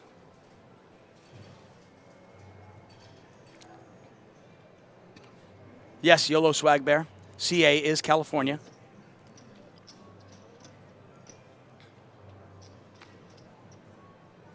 Where are you from, YOLO Swag Bear? Yeah, Wapwry says, confirm Thunder Steakhouse is good. Yeah, it's called High Stakes. Really good. They got a nice selection of wine. Andrew Noel asking if I'm coming to Minnesota next month. I don't think so. I usually only travel when they have cash games because it's a long. We only do 1 day of streaming for the tournaments, and when we have the cash games, we'll do 3 days of cash game streaming and 1 day of tournaments. So it makes a little bit more sense to fly out for 4 days of streaming. So I doubt it, but I can't confirm it yet. Either way.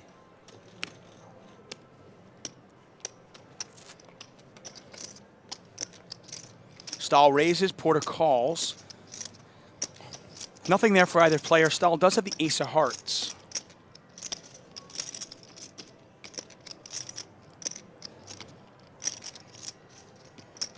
Carrie Marshall says, Kathy Stahl got another player to fold her sevens when she had sixes at the end of day 2. Twice in one tournament. Good on you, Kathy.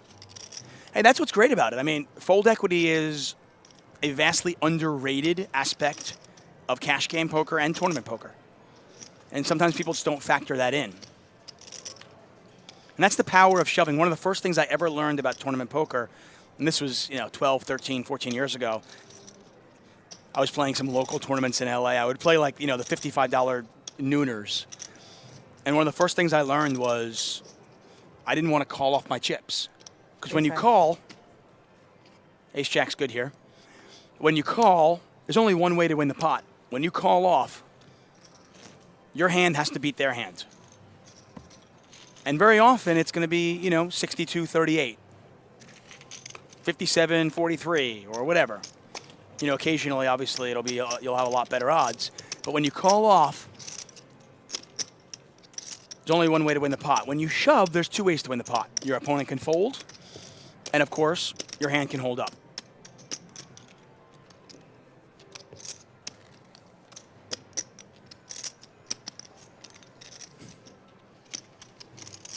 What's up, B. Thomas Poker? Larry Friendly, very true.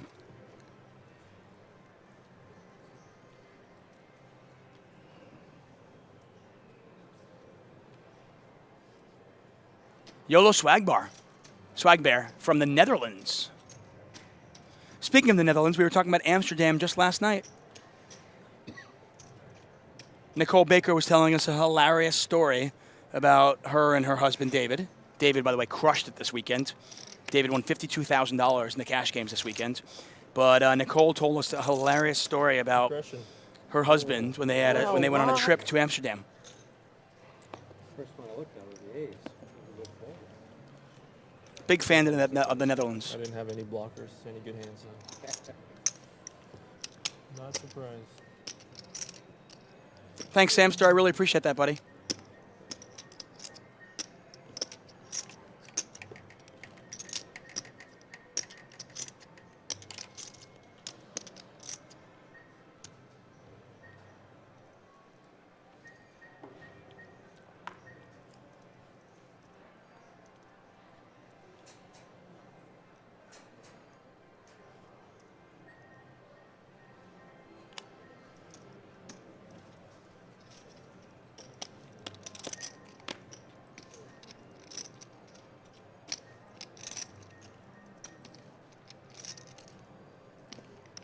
Raise.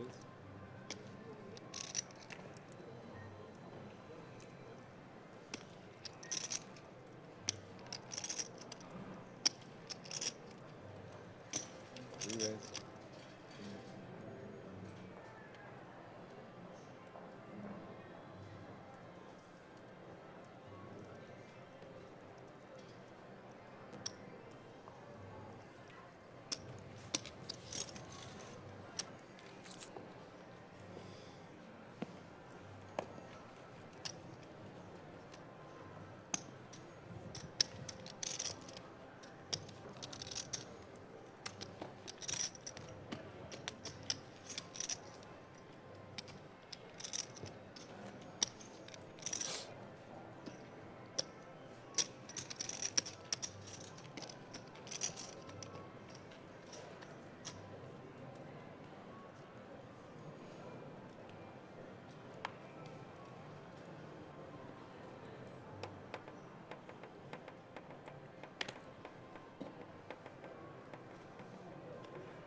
JPM 700 asks if I've ever been to Iowa. I have. I drove through Iowa. Does that constitute being there? I've actually driven through Iowa a couple of times.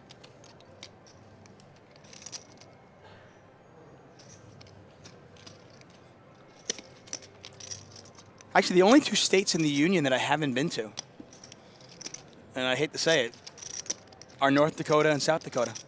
The only two states I haven't been to. Which is, If we ever get you out to Poker Night headquarters, it's about a 60, 70-minute drive to South Dakota. You can knock both of them out one Right. shot. South Dakota, they got the heads, right? Mount Rushmore, that's like the exact opposite side of the state from where we'd be. So it's a bit of a drive to get out there, but worth it. Is it really? Yeah, it's gorgeous. It's definitely worth going out there. Yeah, I love these guys at Poker Night. So I imagine I'll be in North Dakota at some point over the next couple of years. Rad Poker says, Tuck, have you ever been in the Turkish prison? No. I have never been in the Turkish prison.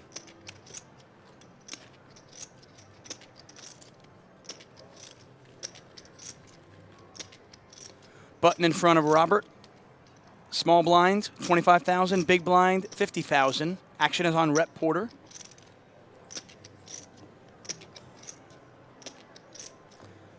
Chromatics, welcome to the game, my friend. By the way, we like to, if we get new viewers in our chat, be friendly, guys. That's how the game grows. And I know we're on Twitch where, 95% of what Twitch is not poker. So somebody might stumble upon this show. So welcome. If you're new to poker, don't be afraid to ask any questions. You can ask me any questions at Tuck on Sports. People in the chat are pretty nice. Chromatic says, I'm new to poker. How do they know what cards the players have? We use RFID technology, which means the cards have a little chip in them, and there's another chip underneath the felt of the poker table, which can read it. Kind of a sensor. Extremely short distance. Some people always suspect, they go, oh, but what happens if I could tap into that and find out? Not possible. Yeah, the sensors have a range of less than a quarter inch. And even if you had, say, some kind of device in your phone that could read them, you'd be able to read your own cards, which you can see and wouldn't be able to get anyone else's. Right.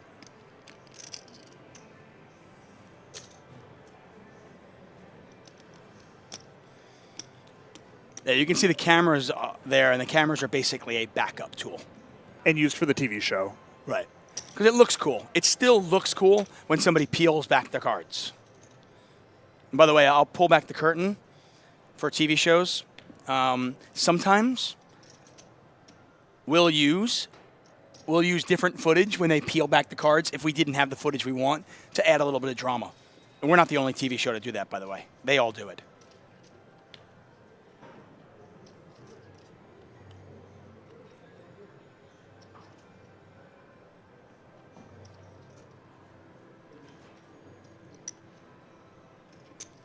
Lee's going to bet this. Kind of a weird bet.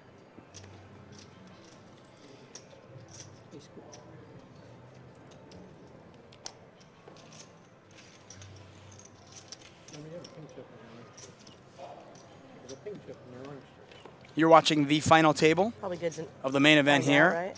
the Poker Night Tour up at Thunder Valley. That's nice to find out, huh? Good surprise. Good surprise. Just don't use it against me. I keep counting. I short one. I was amazed what spurs on the conversation. It's like nothing goes on for 40. They don't say a word for 40 minutes, and then they start talking for 23 seconds.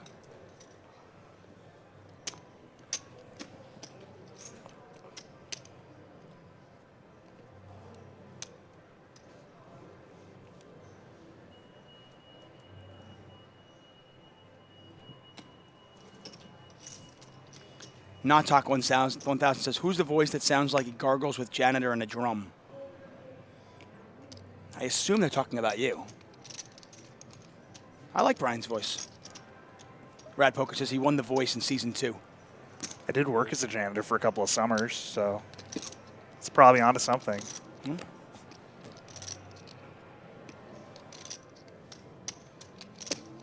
Chromatic says, how long do these games usually take? Well, this is a tournament. Started 2 days ago, actually. So this is day 3, the final table. We had 276 entries. And players get eliminated along the way.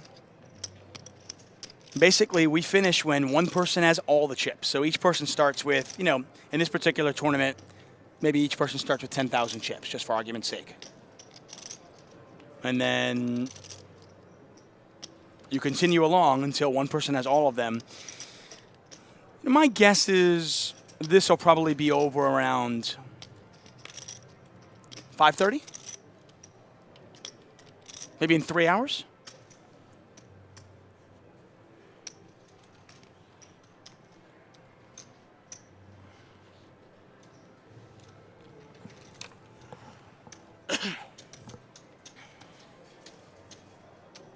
Ray Smuckle says, I disagree. I think he sounds like Barry White. And a vintage blues album had a baby. I've often thought that. I couldn't put my finger on what it was, but now, yeah. Thank you, Ray.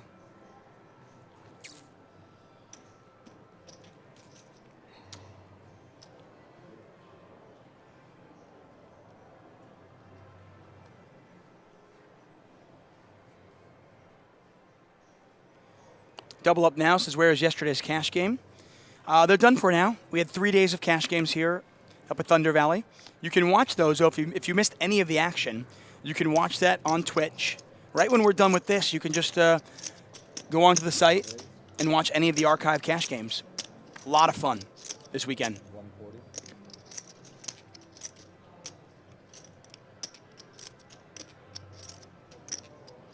Thanks, Hunger Fan. Appreciate it, buddy. Drive safe.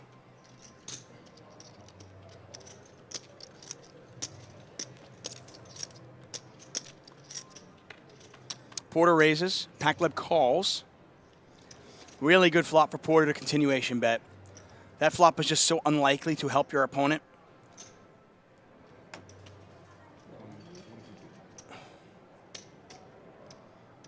Pacleb's going to check call, and I imagine that Porter's going to double barrel this a lot.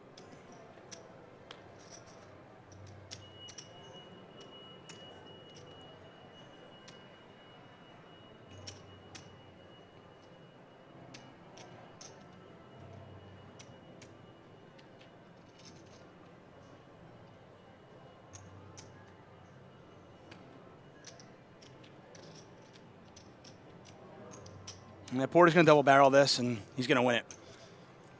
MLC says, for somebody who's only played online poker, what would be some good things to know going into my first live poker tournament? You know, I'm going to tell you something. Honestly, I'm biased because I'm part of the group. But if you want to check out one of our sponsors, it's crushlivepoker.com. If you use the code DTA302, you get 1 month free. So you can check it out. And we have a small tournament section over there, and we have somebody that does videos over at Crush Live Poker, and they do a great job. So you can, kind of browse through there. Use the forum. The forum's free as well. But like I said, you get 1 month free if you use the code DTA302, and check it out. I think that'll help you out. It's a site that's specifically for live poker. So we have a lot of guys who kind of came up, played online poker, and are trying to make the transition to live and find it very useful. Thanks, Double Up Now. I appreciate it, buddy.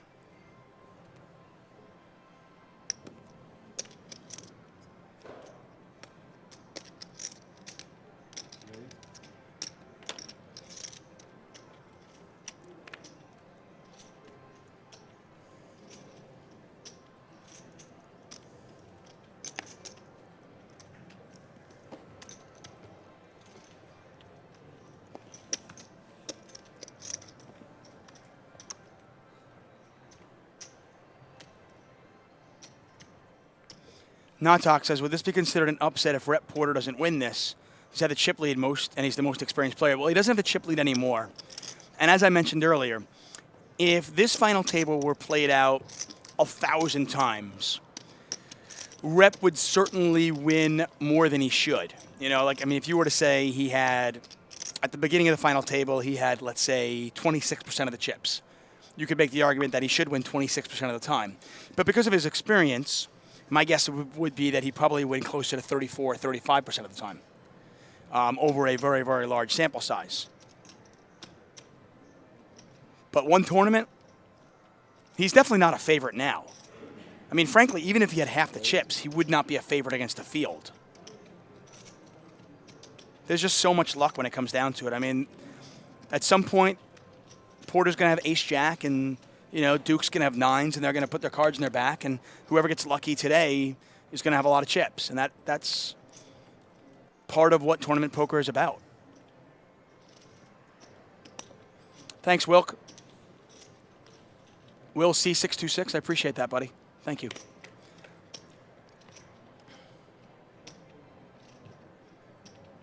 It's kind of fun announcing the cash games because, especially for Friday and Saturday. Yesterday was a little bit different, the second half, but Friday and Saturday, if you watch those shows, very little commentary and a lot of table talk. And that was really fun because, it's nice. I want to hear them talk. I mean, I wanted to hear Chamath and Jay Cal and Phil Hellmuth tell stories. I think that's really interesting and a lot of fun. David Baker told a great story about how he, reconnected with the woman that is now his wife.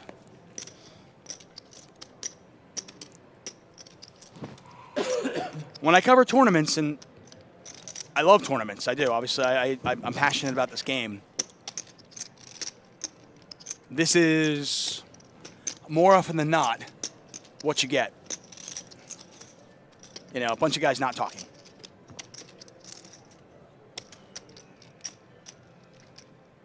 Ray Smuckle says, Chamath, one of my favorite players we've had at the cash table. I agree. I think we should do our best to get him back on.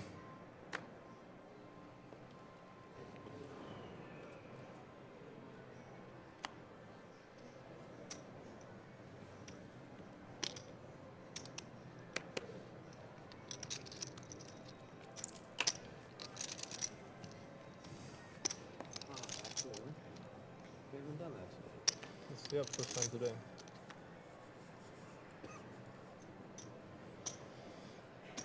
Will 626 says love table talk and bringing them into the booth and letting them talk about their play after 2 or 3 hours. Yeah, I think that's sometimes the best part of it. I absolutely love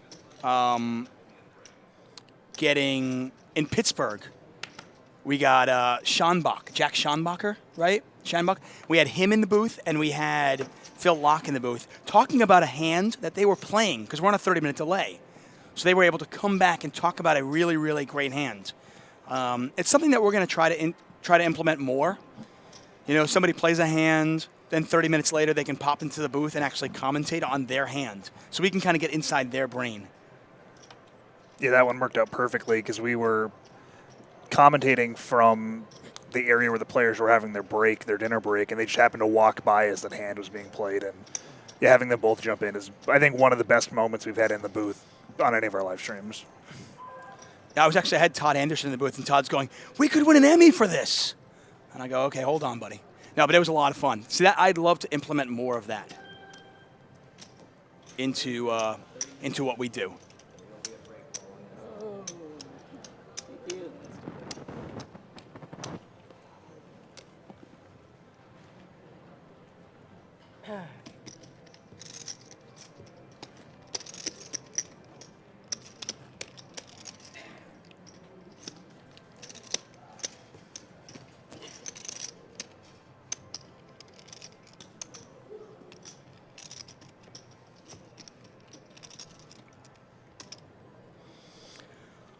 Carnifico says, Ray Smuckles is your real name Dana by any chance? Ray Smuckles says, nope, it's Tucker, but he goes by Dana. We like to call him Dana. Tucker, Dana. His good friends call him Dana.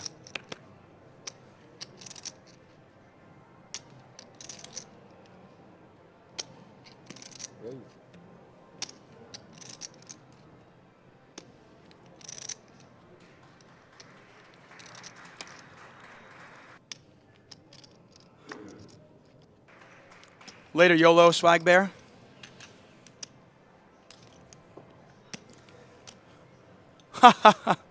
I see what Ray Smuckles did there. You see that? You see what he did there? Tuchman. Or is that Tuchman? Nice. Very well done.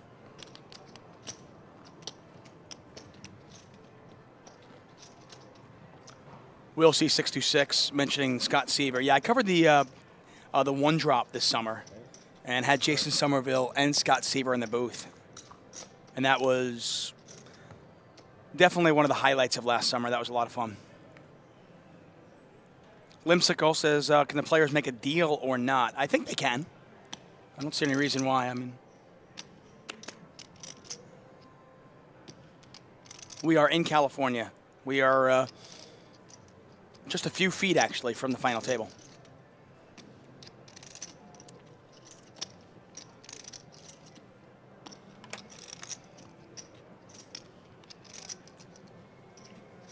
What's up, Dafu?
Angry Phuoc asking if I have hair.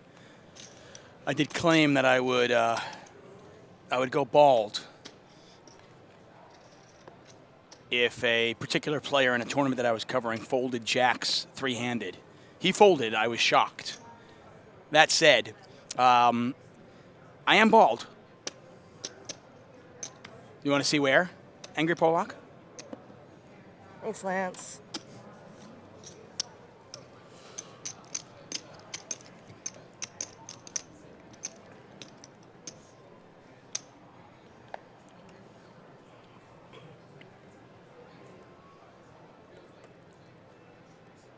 Sean Drake was the gentleman I was talking about. Yeah, there was a tournament I covered up here in Northern California a couple of weeks ago with Veronica, actually, Veronica Brill, Angry Phuoc, and the most inexplicable fold I've ever seen by Sean Drake, who I have a ton of respect for as a poker player. He raised with three-handed, an Asian woman, an amateur poker player, raised. He three-bet with jacks. She four-bet all in, and he folded. And he tank folded, and I was just like, okay. I know he's tanking here, but he's never folding. And I think I even said, if he folds, I'll take my clothes off and I'll go bald. And he folded, so I had to go bald. It's cool. Well, Porter in the lead here, but Stahl's got overcards with the spade draw. It's going to be tough for Porter to get the showdown cheaply, at least. Especially now that Stahl's got chips.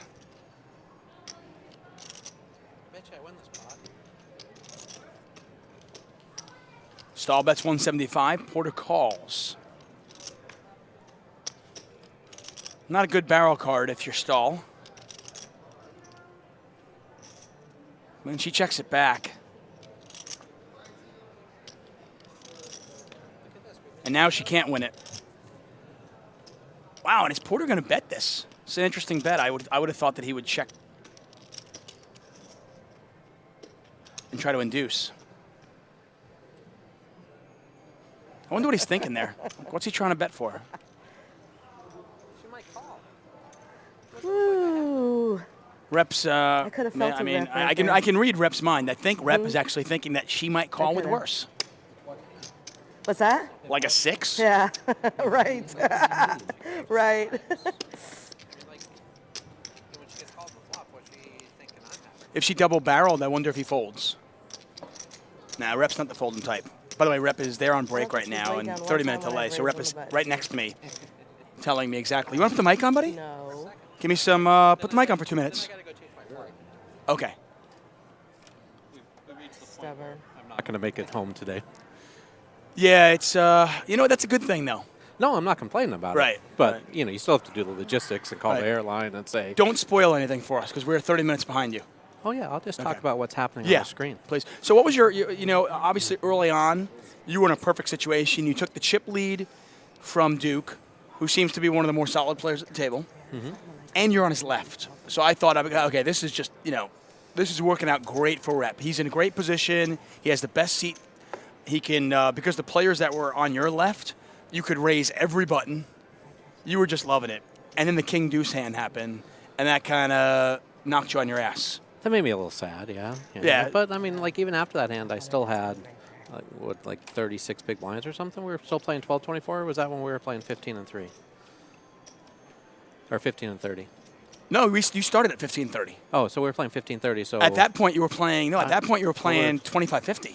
25-50, so I had 30 big blinds. Yeah. Yeah, I mean, it wasn't... Even after that hand, I still had enough chips to play, so it wasn't... I didn't feel particularly bad, and I still had the tight players on my left, and I still had lots of opportunities to, get involved and use my chips to try to win pots and just keep plugging away. That's how you take some beats in poker tournaments. There's just nothing you can do about it. You don't win every hand you play, and you can't let it get you down. You just have to, get back in there and mix it up and do what you think's right the next hand. Right. That's tough. I mean, obviously you've been around for a long time, and that's something. Pardon me. That's something that you are obviously very good at. I know a lot of amateur poker players and inexperienced poker players really struggle with that, and you can see, they just wear their, their emotions right on their sleeve. Kathy Stahl kind of strikes me as one of those where, we saw her go from 1.5 million to 500,000, and she was so down Then she got a couple all-ins through, and then the fist pump with the 9s, and then suddenly now she's excited. It's yeah, but I still think she played really solid even after after she went down. I didn't think she I didn't think it affected her play, but it does affect people's emotions.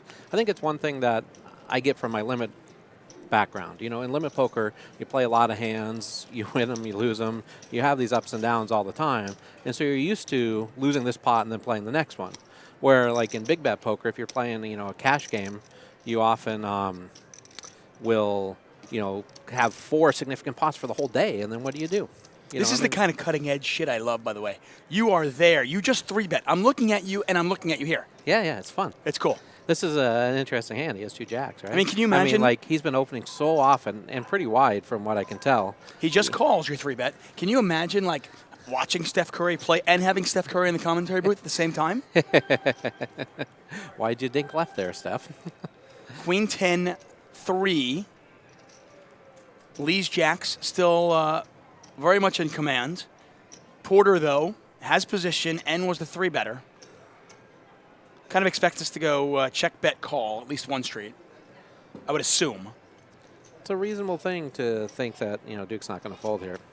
I wouldn't think you'd fold. I mean, I'm not going to always – I'm not giving you ace, queen, aces, or kings every time. Sorry. I'm going to tell you, he takes a line here that I wouldn't take, though, both pre-flop and on the flop. Pre-flop, I assume you're 4-betting, getting it in. Yeah, I've been 3-betting him often enough today that if I'm in his seat, I'm 4-betting there.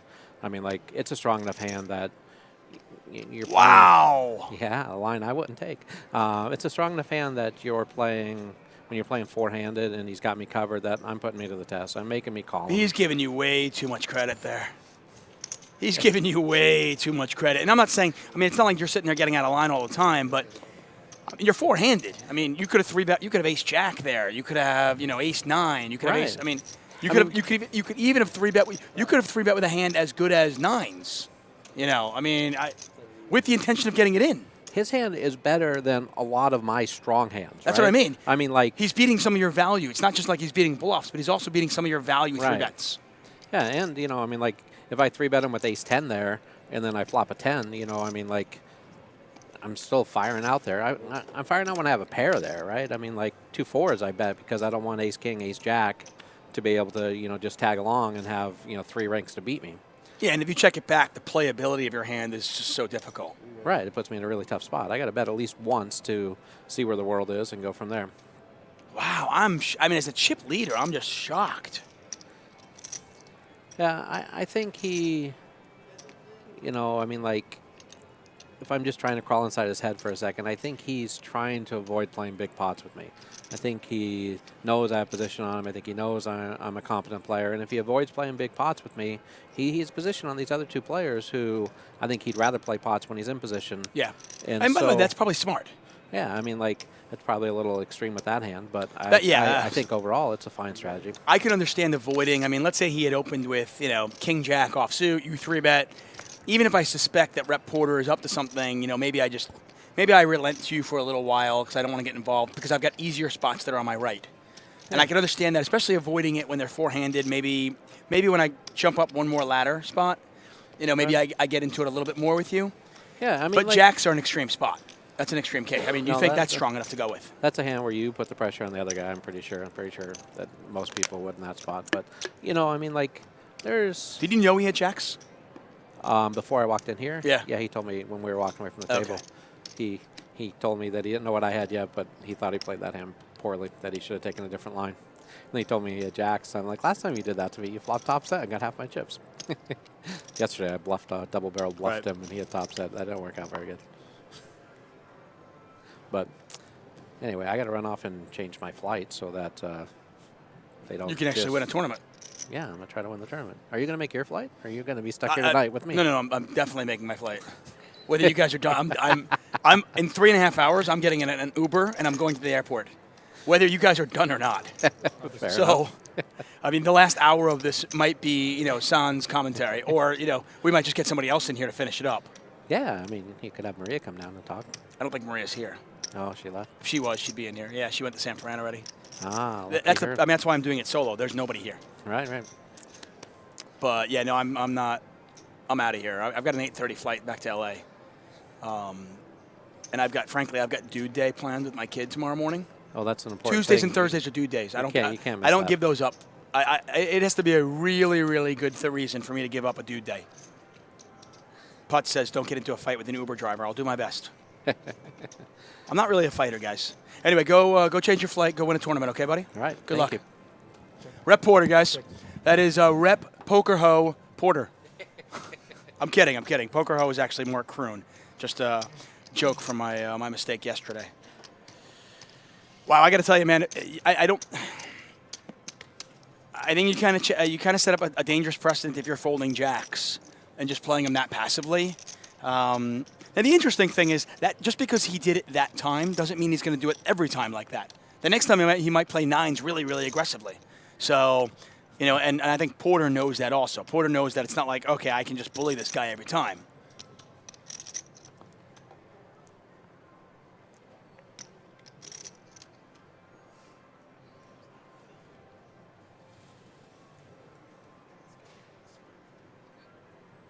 Dafu says, really? I think I see 533 beautiful people in here, Mr. Announcer. No, I wasn't saying there's nobody here like watching. I mean, there's nobody at the casino to help me with co-commentary. I tried to get Andrew Barber in here to help me out. I tried to get Cord Colossus Garcia. Rep Porter had said that he might help me out, Maria Ho.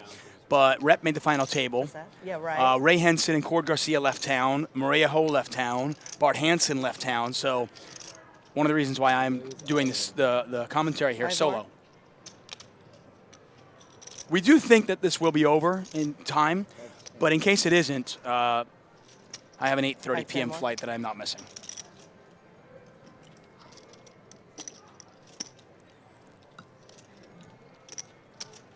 I wish they had a later flight. I took the latest flight they had out. I wish they had like a 10 p.m. flight. I don't know why they don't. It's only it's like a 45-minute flight back to LA.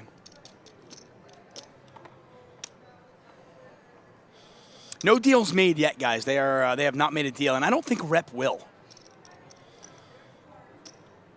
I mean, maybe if they get heads up, Rep would make a deal, but I think as long as Rep is at the table, I don't think they're going to make a deal. I think Rep feels that his skill level and experience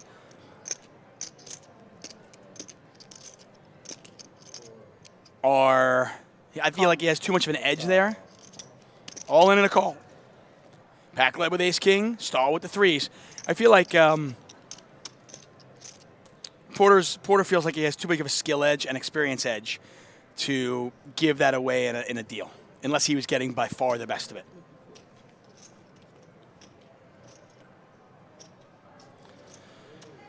Jack-high flop, 2 spades out there. Pacleb needs running cards or an ace or a king. 3 still in the lead. Pacleb all in. There's the ace. Now Stahl down to 2 outs to eliminate Pacleb. She's looking for a 3 on the river. Here it is. That's not a 3, my friends. 7 of spades. And Pacleb I don't know if I give you the right amount. doubles up to 1.3 million. Nice hands. Well, I was right. And that's part of the game. I mean, that's ace-king versus 3s. You know, this time the ace-king won. Next time the 3s win. I was right. Poker Night in America. That's right, guys. That's what you're watching. Poker Night in America, the tour. We are here in Northern California, just outside Sacramento. How come it's only me having to make all the big decisions around here?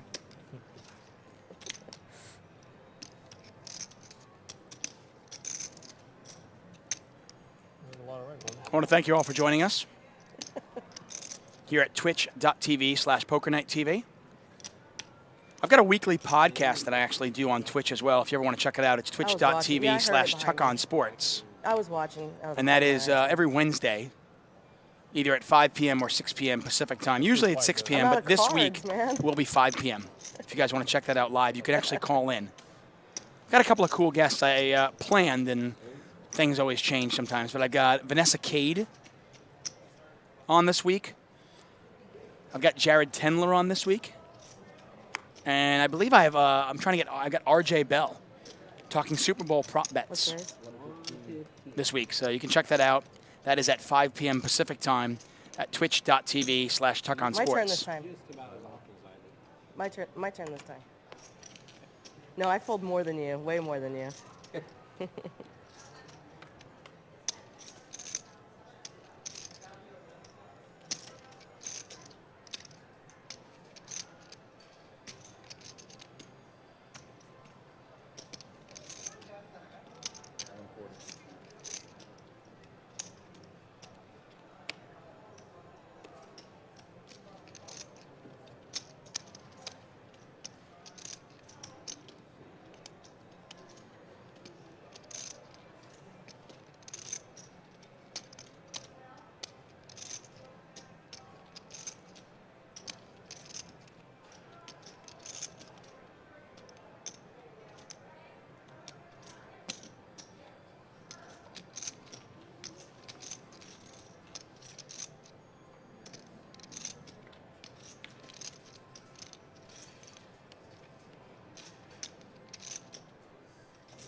I got a text from the 2004 main event champion, Greg Raymer. Says maybe Ben Irwin, our poker room manager at Thunder Valley, says Ben likes to talk. Maybe get him on the stream. Yeah, I don't know exactly what Ben's doing, but we'll see. I think we're having a good time right now, aren't we?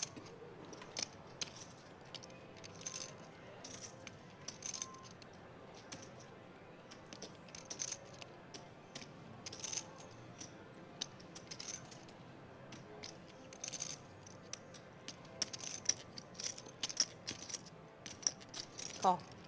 Angry Pollock says, Tuck, who are you cheering for in the Super Bowl? I don't know yet. I haven't. Stahl makes trade here. Porter obviously misses. Porter, wow, Porter with the flush. It's a tough river card for Stahl. Nice hand. Really tough river card for Stahl, Long and suddenly nine Stahl is on life support once again. So Porter flops the flush draw. Wow. And the The nine of wrong diamonds. 9 came. Yeah. Or The the right one wrong for the you. wrong 9 came exactly. Oh, sorry about that. How much time did you say? Playing cards here, man.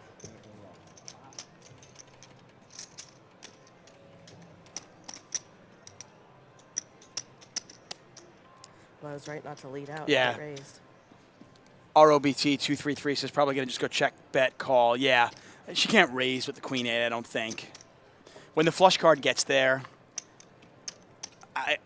if she's raising, it's just really, really hard to imagine she's getting called by worse. You know, you got to, if you're raising there, you're trying to get value from 2 pair.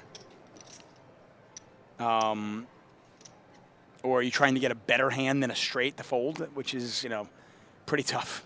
4-handed when you're this shallow. Yeah, I like Callie Dong's pointing out. She was nearly chip leader. She was up to second. She had like 2.4 million in chips, and now she's last again. Those pink chips still 100,000 though. She's still on 1.3 million. Looks like she's closer to about 1.1 million, but somewhere in that range.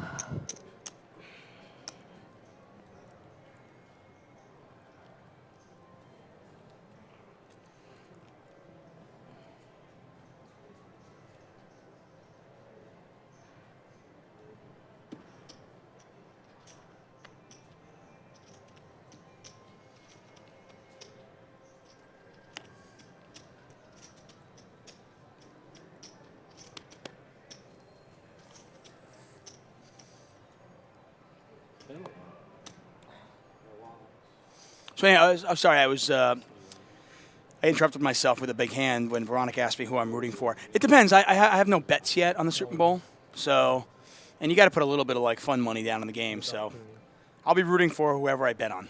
and I have not. I haven't decided. I mean, if the spread gets up to 7, I'm all over Denver, though. I'll tell you that right now.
I like Cali Dunk. Says, take the points in the Broncos. What's the spread now? Is it 6? I know it started at like 3.5. And at this point, you kind of wish, don't you wish you took Carolina at 3.5 and then Denver at like 6.5 and you can just middle that baby? Problem is I couldn't find anybody that wanted Denver at 3.5. I couldn't find anybody. None of my friends. Everybody I knew was on Carolina at 3.5, which hence why the spread's now up to 6.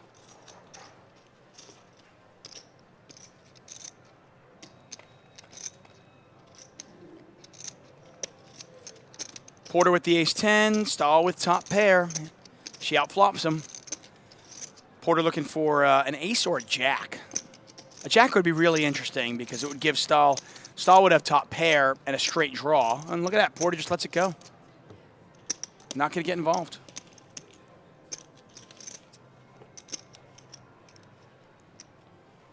Jason Sana says Super Bowl bald bet with Bart. I don't see the upside on that.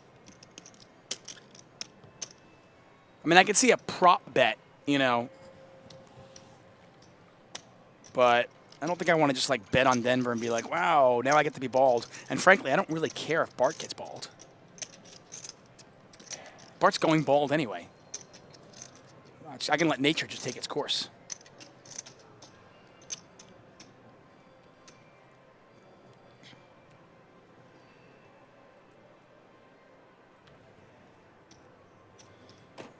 I like Cali Dunks. Now he tells me I would have taken 3.5. Dude, I wish. You want to take 3.5 now? Man. 3.5, I mean, I just like the middle. I'm not even saying that I necessarily like Carolina, but, you know, if you can tell me I can middle it at 4, 5, and 6, wow.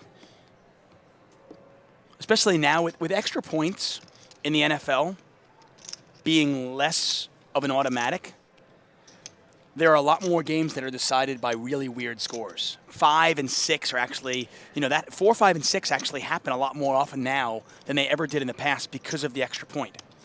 Stahl's going to 3-bet this and take it down.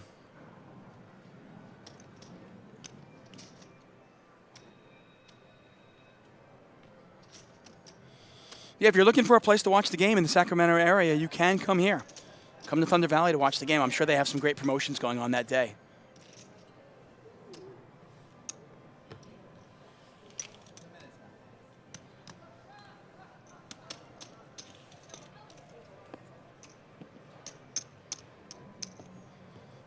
Chromatic says, man, I really want to start online poker now, but I feel like I'm going to lose so much money. I don't like to go into a session knowing I'm going to lose money. I generally don't play poker those days. You said how many minutes? I'm sorry, I missed that. Thank you. Thank you. Good, 15 minutes?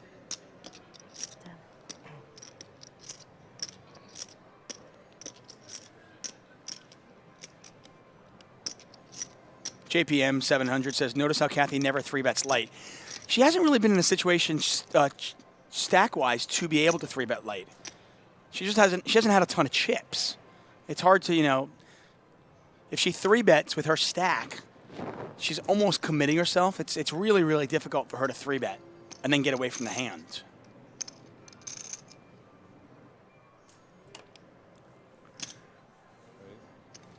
Yeah, we'll see 626 says, yeah, 4, 5, and 6 in the Super Bowl squares are actually are good now. Yeah, I mean, it used to be like you were all over 7 and 3 for obvious reasons, 7, 3, and 0. But now, I don't know if there's really I don't know if there's like a terrible number. By the way, true story. We get a raise here from Stahl. Lee's going to call. Stahl's got Lee dominated in clubs. Pot is 290,000.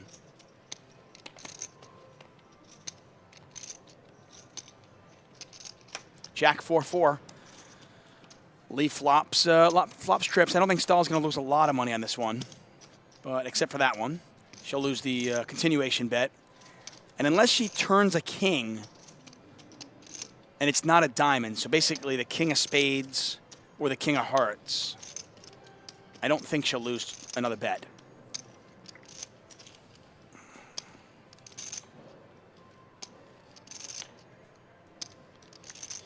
Yeah, that might force her. I was going to say the ace is a good card for her to rep.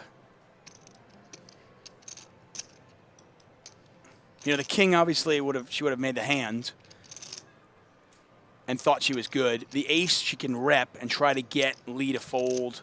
You know, maybe a small pair.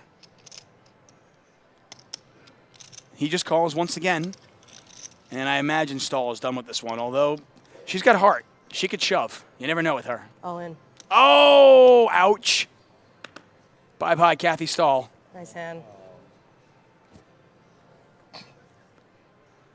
Live by the sword, die by the sword. I tell you, she's a firecracker. She is a firecracker, and there's no... I don't think there's any surprise as how she gets chips and how she does really well in tournaments. She's a very aggressive player. Nice playing with you. Thank you so much. I didn't think you had the floor, and you can't call if the diamond didn't come or whatever. Man, I know. What am I to do? I didn't have much fun. Forehand poker like that happens a lot. I know. Hey, here talking about the hands. I really enjoyed playing with you. Thank you. She didn't think he had a 4 and didn't think he could call without a 4. And, you know, frankly, I think her timing on the river was a little bit off. She just moved in really, really quick. I think if she takes a little bit longer, it's a little bit better. Obviously, the result doesn't change. He has a 4. I don't know what you had, but I didn't. Oh. You know, people haven't texted me. You know, the dude's got a 4. He's calling no matter what. But if you're trying to get him to fold the jack, I think you gotta maybe take a second or two longer and just think this one through. And then, but you know, this is a woman who has heart. And she's made many final tables. Like I said, she won a tournament here almost exactly 1 year ago. And unfortunately for her, her run falls short here. Does finish in 4th place. Takes home $29,637. The remaining players all guaranteed $40,000. Players are going on a 20-minute break. You can see 16 minutes left in the break. So we're 3-handed. Rep Porter, Duke Lee, and Robert Pacleb are the remaining 3 players. And, wow, Kathy Stahl. This is a name you've got to watch, I think. I mean, anybody that's got heart like that plays as aggressive as she does, is always going to be dangerous because it's tough to make hands. And she is constantly putting you to the test. Unfortunately for her, it didn't work out today, but she has gone in 4th place. Takes home $29,000. We're down to 3, and we'll be back in 15 short minutes.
Hello and welcome back to Thunder Valley. We are here for the Poker Night in America final table. Three-handed. All of these players guaranteed 40,000, nearly 100,000 for first. Our chip leader, Duke Lee on the right side of your screen. Rhett Porter, the two-time bracelet winner, currently second in chips on the left side of the table. And the man in between them both, that is Robert Pacleb. I'm David Tuchman. Thank you for joining us here at twitch.tv/PokerNightTV. The place to be for all poker. Fantastic stuff. We had 3 great days of cash games. David Baker was our big winner over the weekend, and you can watch those. If you missed any of that footage, you can watch all of that. It's been archived on Twitch, and shortly it'll be over to our YouTube channel as well. I encourage you to check that out over at YouTube, the Poker Night TV YouTube channel.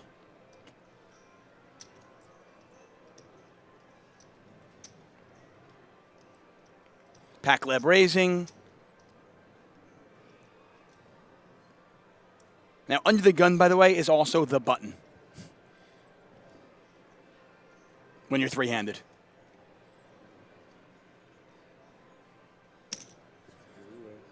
There's a 3-bet from Lee. I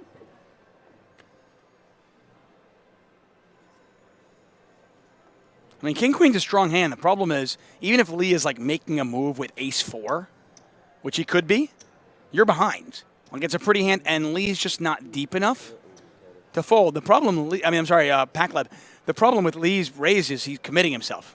He can't fold. And look at that, Pacleb gives it up.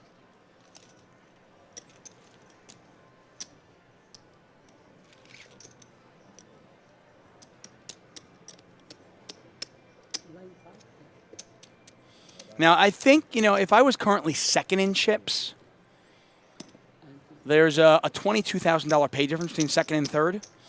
I think if I was second in chips, folding the king-queen makes a lot more sense. I mean, if you can't call, I'm saying. Let's say your chip stack's just not at the point where you can call profitably. I can see folding there because you can ladder up, and the $22,000 pay difference is pretty huge. I think if I'm third in chips and I'm in Pacleb's spot, I think you just got to... You have to gamble there a little bit because you're going to have to get lucky. You can't ladder up. So I think you've got to call there. Or, shove, and basically you're calling off.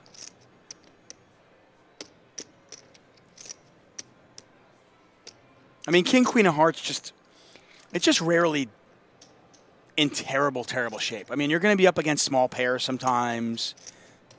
Occasionally your opponent's going to have an ace with a smaller kicker. And very rarely you'll be up against ace-king, ace-queen, aces, kings, or queens.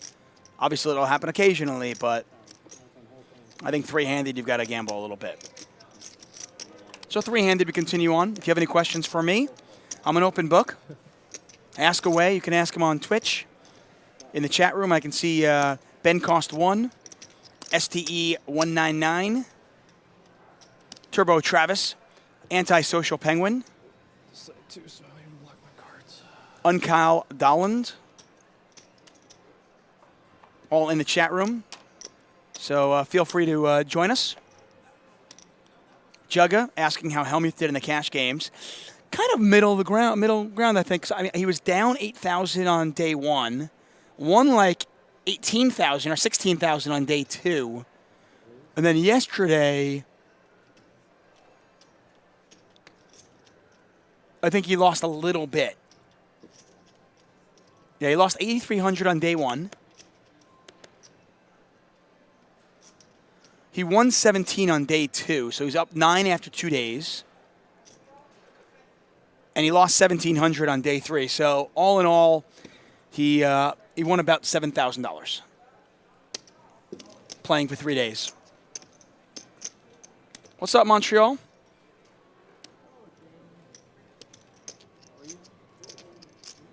Hello, Flipsider.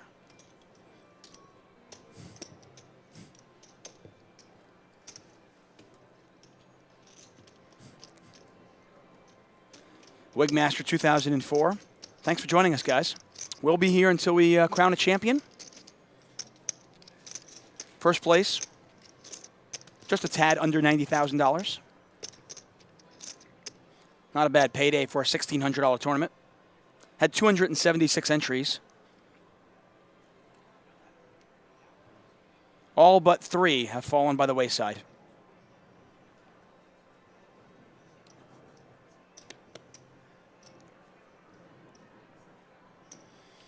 I think Lee, I know he's been trying to avoid attacking Rep Porter.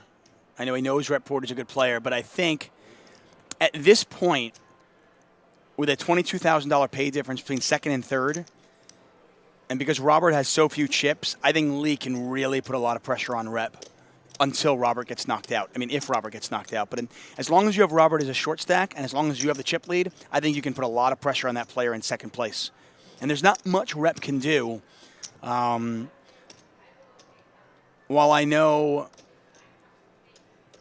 he's going to make the correct decision, he's smart. I mean, he plays this game for money. And securing that extra $22,000 is very important to him.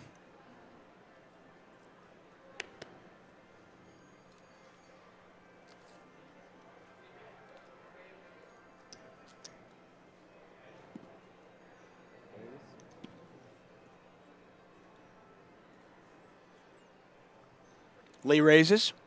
Action on Porter. Now, while I said Porter is going to do everything he can to make sure he secures second place, he's not going to be folding premiums like 10s.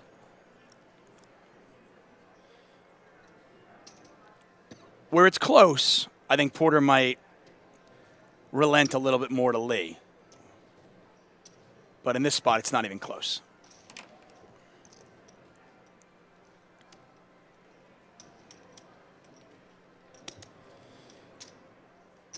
ST says some might not care about the money as much. Yeah, I think in a tournament like this, though, it's hard to imagine them not caring about the money. I mean, I don't want to discount, winning a tournament. Everybody wants to win. We're competitive. But you're not. This is not a WPT event. This is not a World Series of Poker event.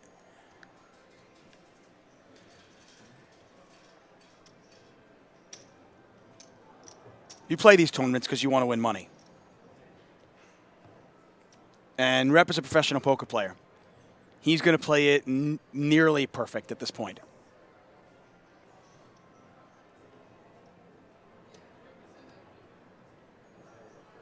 Wigmaster 2004 asking about the free roll password. That will be revealed in the 5 o'clock hour. So stick with us for that. Somewhere between 4:30 and 5:30, actually. So stick with us until then, and I will be revealing the password. Just a hint, it has something to do with Montreal.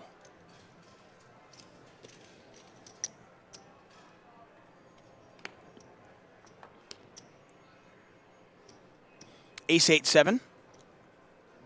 Gut shot here for Pacleb plus backdoor clubs, but you imagine Leo put a continuation bet and the hand will be over, or not. Queen high, still the best hand. Yeah, I'm kind of surprised. I mean, if you're Lee, why not? You don't have to bet much, to be honest. Pacleb's just not deep enough to check raise or call even with air. He's not going to float you from out of position.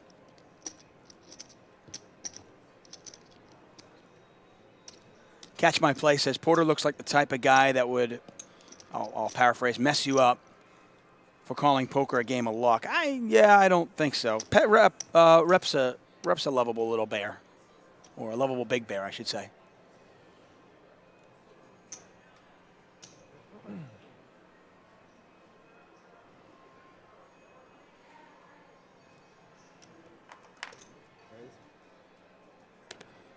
Once again, if you have any questions, feel free to ask. You can always ask me on Twitter as well, at Tuchman Sports.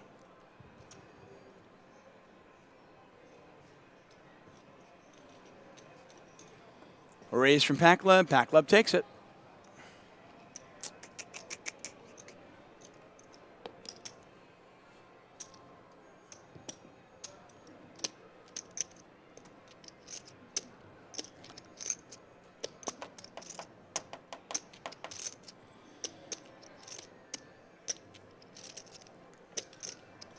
A lot of you really enjoying the stream.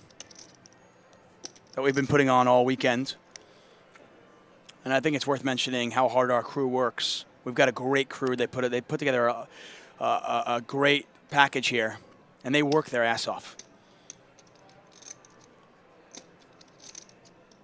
Without them, this would not be possible. And these are guys, their families, and they travel a lot. Their next stop, they go to Canterbury Park in Minnesota. Then they go to Maryland Live. 2 stops in March. And then we have 3 stops in April. Pittsburgh, Pennsylvania, Philadelphia. And then again, they go to Choctaw. Yes, you are allowed to guess the free roll password. And if somebody guesses it right, I will let you know what it is. Otherwise, you'll have to wait until 4:30 to 5:30.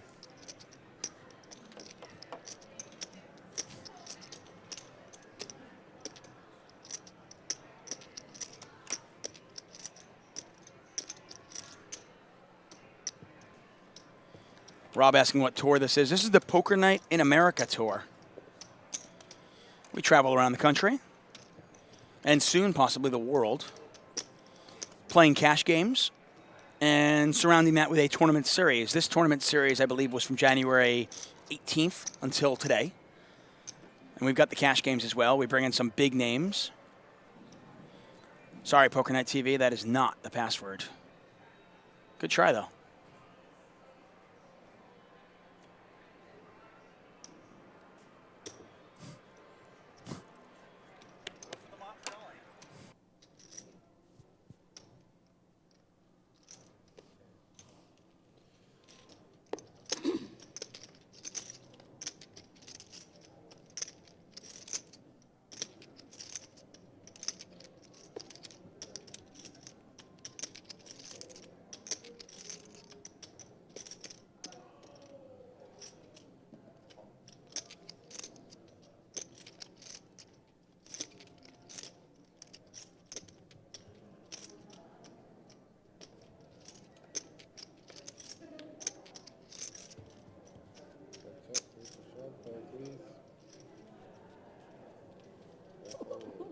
For the finish.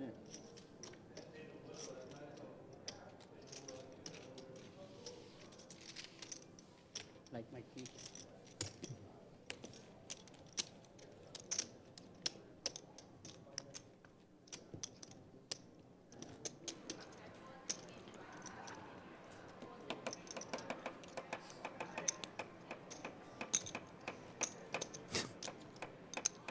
Why would you take the 0 out of the K?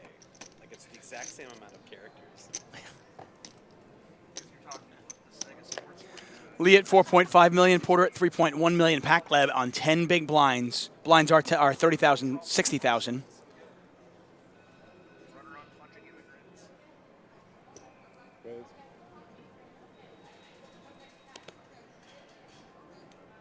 I do want to thank our sponsors, 888 Poker and CrushLivePoker.com. 888, of course, a great place to play. Crush Live Poker, a great place to learn. It's a site specifically for live poker players. If you want to check that out, you can. Using the code DTA302, you can get 1 month free.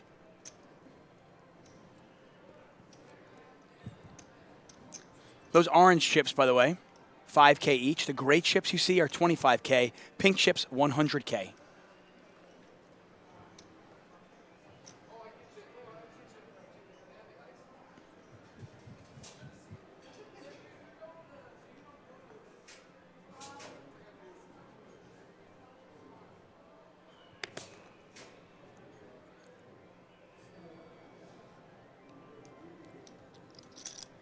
Nice try, Poker News 916, but not correct.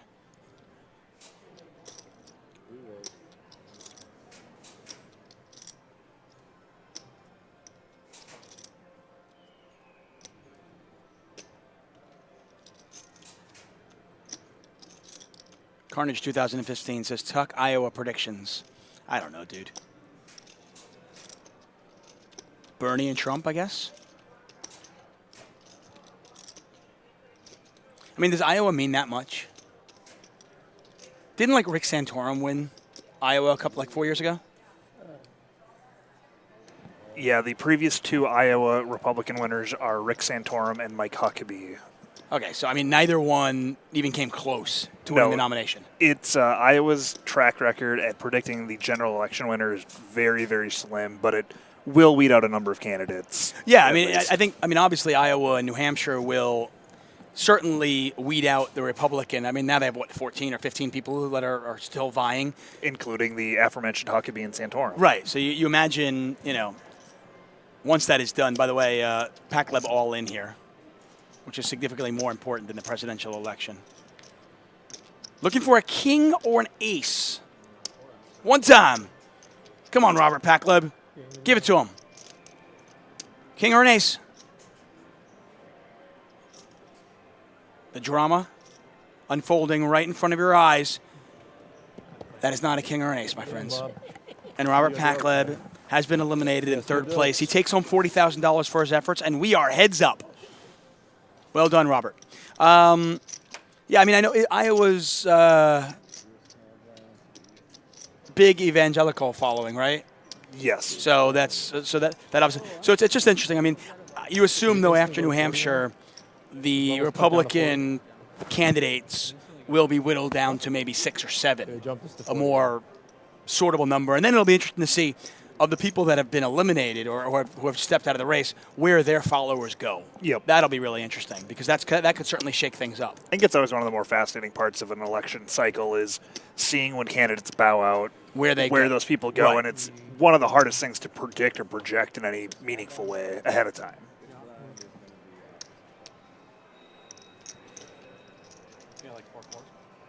Turbo Travis and Air Jordan pointing out, obviously, and Green Street as well, and Turbo Travis again pointing out the ace would not work. My bad. For some, I said the ace and the flop, obviously, and then I completely disregarded the fact that Rep turned 2 pair and the ace would not help him. My bad, guys. My apologies. Live poker. We make mistakes. But yes, the king was what Robert Pacleb needed. Unfortunately for him, a king did not come. Fortunately for me, an ace didn't come and make me look even stupider than I am. 130, right? So Iowa, you said, as a very a small track record. What about the Democratic side? Does it have a better chance of predicting the Democratic nominee? I think in general, just Iowa's picks matching up with the general election are pretty. Like Obama won Iowa 8 years ago, didn't he? 7 years ago, whatever it was. I believe that's the case, but I don't remember for sure. I think that's true. I think that was the kind of the turn. Yeah. On him winning the nomination. Ace, ace, queen, 2 diamonds out there. Heads up play here. Duke Lee, Rep Porter. Lee won the HPT championship last year for $60K up in Northern California. Rep Porter, of course, $3 million in lifetime earnings, nearly. 2 WSOP bracelets. So certainly, I like this check by Lee. Doesn't get any value, though. Maybe thinking he can get Rep Porter to take a bite at it. Obviously, I don't think Lee was ever folding. Certainly the experience favors Rep Porter. And because it was Porter who eliminated Pacleb, the chip disparity, not huge. I mean, you can see it here, 4.8 million to 3.5 million. There's not a ton in it. That's one real, one significant hand, and the tables are turned in Porter's favor. So these guys playing for about I want to say they're playing for about $20,000, somewhere in that range. That's the difference between first and second. No deal has been made, by the way. And I suspect Rep won't make a deal.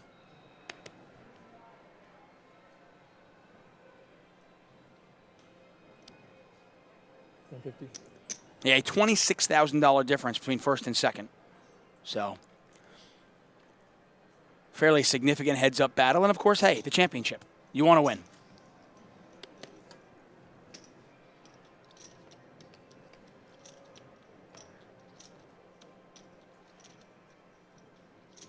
Sticky cards.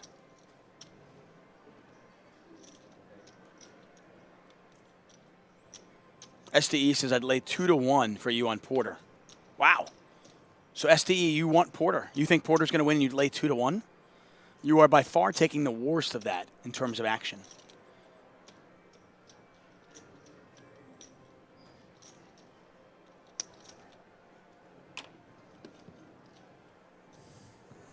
I mean, provided that you do not know actually what's happened. I don't know what's happened. We stay in this booth and we don't know. We are on a 30-minute delay, of course. Please do not spoil it for everybody else who's watching. But there's no way that Porter is a 2-1 favorite to win this tournament right now. No chance.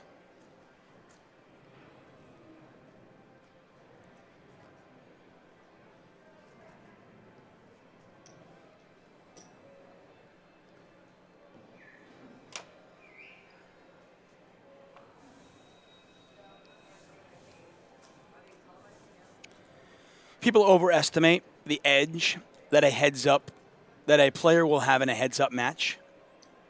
Doug Polk last summer, renowned as one of the best heads-up players in the world, possibly the best. And they laughed at me also. Played. I walked into the booth to talk to Tuchman, and as I walked in there, that hand was coming up on the screen. I don't know what's going James on. Woods. I They just- were the I final just, two like, players in literally a sit and blinked. I, go. like, leveled myself in 10 seconds. I was like, The shootout. The winner went on to the final table.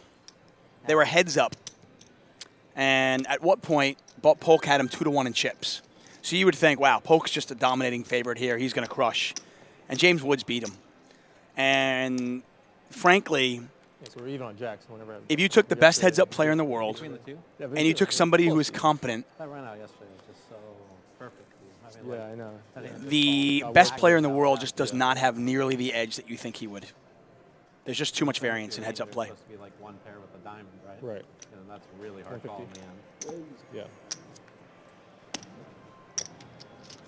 And I have to have speculated along the way with Right. Like a pocket pair with a diamond, yeah. suited connectors. I had two little hearts. I flopped the 5. Right. Called for value on the flop. And then Did hit the 30-minute level. 30 minutes left. Oh, 30 minutes in this level.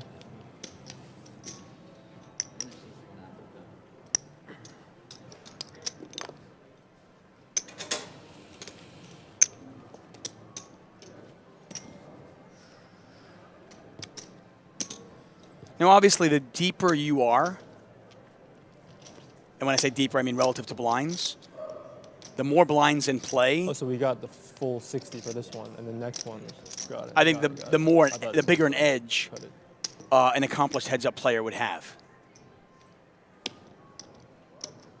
You know, if you gave Doug Polk 400 big blinds and a rec player the same 400 big blinds, Doug Polk's edge is going to go up drastically. The less, the shallower you are relative to the blinds, the more luck, the more variance will rear its ugly head. Yeah, Doug was one of 4 players that played against Cloudico, the heads-up no-limit AI that Carnegie Mellon University developed early last year that we actually shot, helped set up Livestream and shot for Poker Night. It'll be a cool feature coming up on that at some point in the future. Yeah, super cool, guys. If you don't know anything about that, you can actually you can Google AI versus Brain. It was the Cloudico versus the players. Jason Less, Bjorn Kim, Doug Lee, I believe, and Doug Polk were the 4 players. Jason Less and I are good friends. Really, really great guy. And I've had him on a lot of streams talking about this. I've actually had him on my podcast, Under the Gun, probably 9 months ago, 8 months ago, whatever it was, talking about the event, AI versus Brains. So you kept and the flight, right? That's, spoiler alert, You were timing. You were timing. Yeah, you were timing. Brains won. They did, but it Tonight. wasn't a decisive yeah. victory. Claudico came out. Now I'm going to say Yeah, this: like- Carnegie Mellon and Claudico came Yeah. out and said, "Oh, Right. You had to, statistically, it was a tie." But like, I busted, can. like halfway through. It was not. It's not even close. And frankly speaking, the way they set it up 30, right? made it so the way people got paid, because the players got paid a set amount of money based on what place they finished in. And because of that, going into the last couple of days, it was apparent that Brains were going to win. That's why I still fly It south. made Jason Less and the other players that were 3rd and 4th, it was in their best interest to just really, really, really gamble.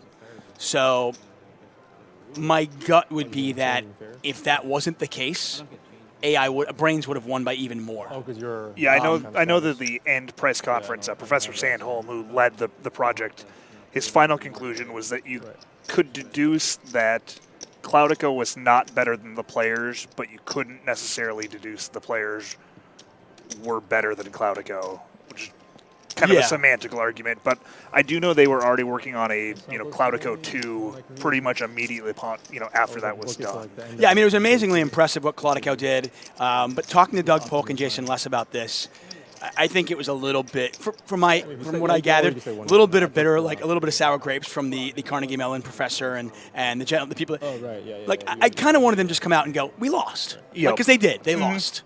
By any measure, by any way you want to measure it, they lost. And for whatever reason, they wanted to come out and say like, oh no, it wasn't. So someone who didn't lose from Cloudico, Sam Gansfried, was one of the grad students working on the project, and he played at Rivers last time we were there, and had a big day on poker night. Won a lot of money. And by the way, I don't want to. I'm not trying to disparage the accomplishment of Cloudico. Cloudico, by the way, they did a heads up. It was heads up bots versus other heads up bots, and Cloudico crushed everything else. And I also, after talking to Jason Less about it, I said, Jason, how do you think Cloudico would do against average heads up players? And he goes, oh, I don't think average heads up players would have a chance.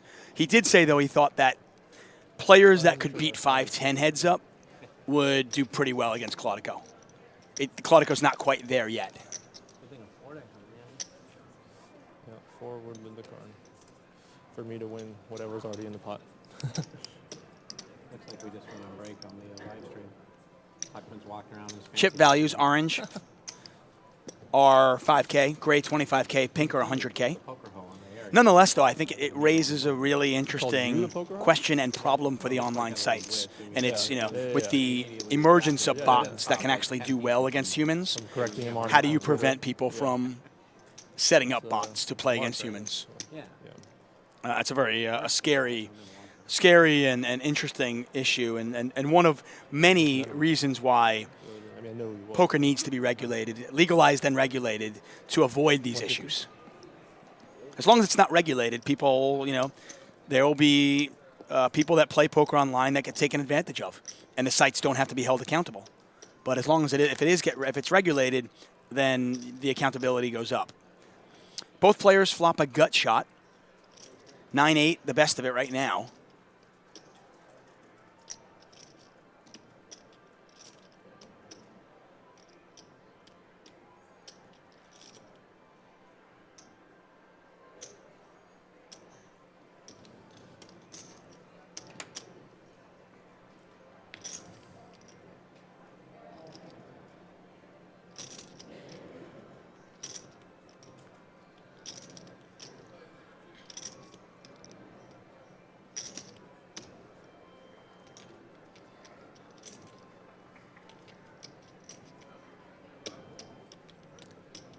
Rob T says, wouldn't site reputation also keep them in line? It hasn't so far. I mean, think about how many online sites have proven themselves fraudulent. Lee hits his gut shot. Porter hits a pair of 7s. Shouldn't get himself in too much trouble, though. It's not a good turn card, not a good river card for Porter, as Porter might actually think his pair is good here.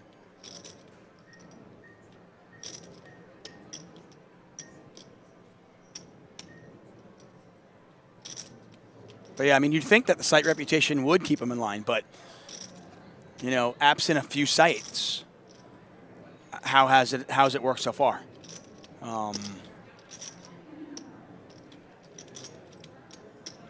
Sixth Wilbury suggesting that Jason Less would disagree with me.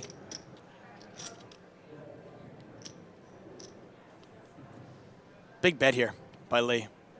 Nearly a pot-sized bet. I think he bets $1 million. Or 900,000, 1 million into 1.3. Porter obviously can only beat a bluff.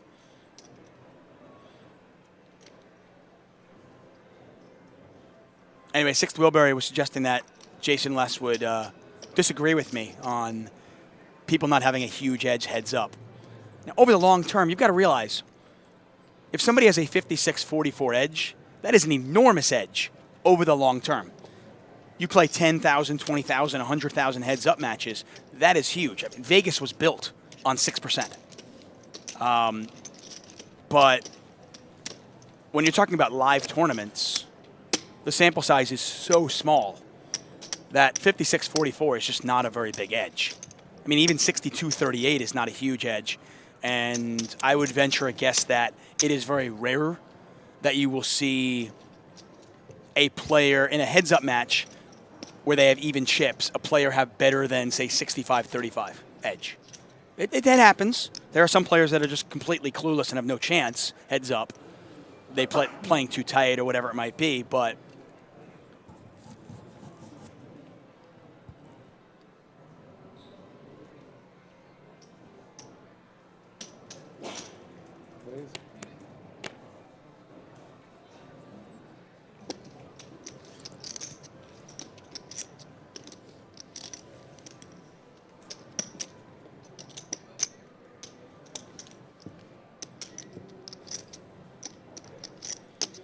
I don't want to come out and sound like I'm against online poker. I think online poker is fantastic, and I wish it was legal everywhere, at least everywhere in the United States. And I wish we could, somehow return to where it was in, the late 2000s. But I'd like to see it regulated. I think that would help everybody. Tax it, regulate it.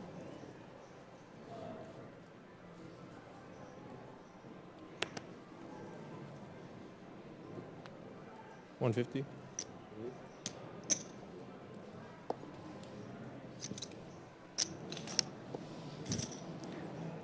Ray Smuckles getting very excited like a little kid. Puppy just walked past the background. Puppy, puppy.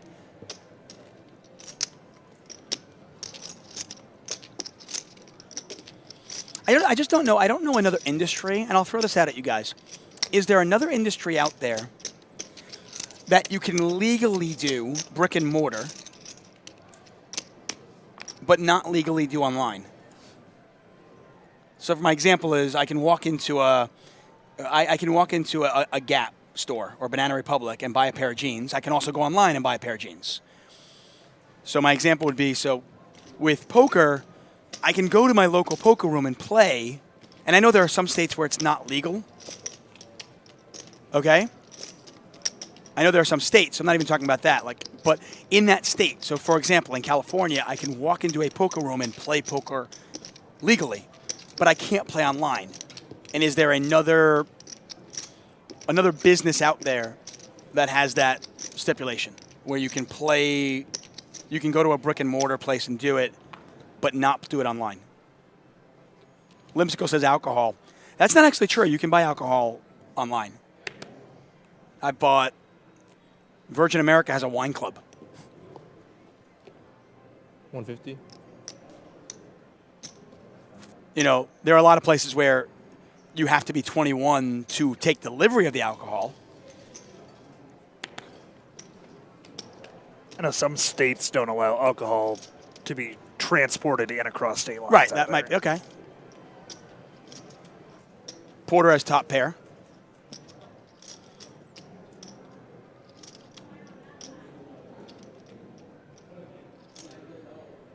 Yeah, and obviously, I mean, in this forum, 440 people that are watching this right now, we've had 1.2 million people watch the shows up till date and everything. I think it's clear that, we're all probably on the same side of this argument. But I just put that out there because I find it interesting. Porter with by far the best of it, and you can see, obviously, as a check mark, Lee is drawing dead. It's not going to stop him from betting, though. I put that out there because I go, it's hard to find an industry that is legal, but illegal online.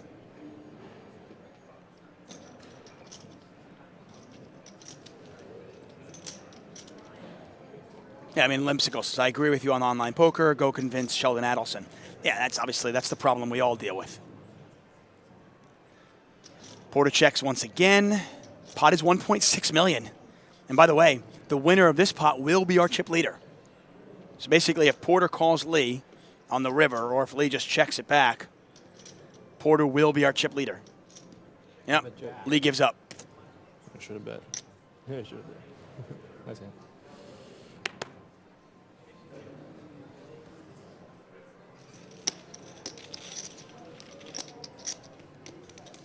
But can anybody come up with an industry? I'm actually sincerely blockers, asking. no. I'm not even challenging. I'm curious. I mean, alcohol, kind of a gray line. There's some places where you can't do it, but I know in California I can. Last one, Ace 10 board. Couldn't let you do it twice in a row on TV. It's one of those hands I thought maybe you didn't think I was good enough to bluff that hand. Oh, sorry. Blinds are 30,000, You're not 60,000, good by enough the to way. Bluff fold. You know what I mean? In heads-up play, the small blind is on the button and acts first pre-flop, gets to act last post-flop. You can handle this.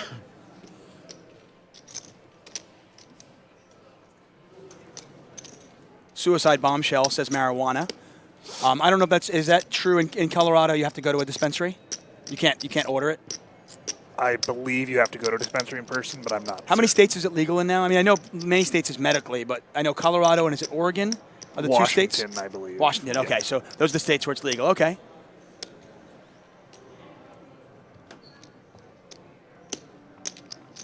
STM says brothels in Nevada are legal, but I guess it's illegal to have an escort come delivered to your house, so to speak.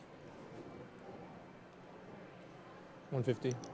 Yeah, Jay Taylor says marijuana is legal in Colorado. Anyone can get it, but my point is you have to go to the store though. You can't order it online and have it delivered to your house. So that would be one of the other businesses that are now legal. You wonder if that'll change at some point. I don't know. King 10-8, 2 hearts. Lee's got a flush draw. Porter's still with the best hand. They're 50-50 to win it. Not anymore. Porter takes a big lead. He's now 68-32. Those graphics that I'm referring to are in the bottom left corner of your screen.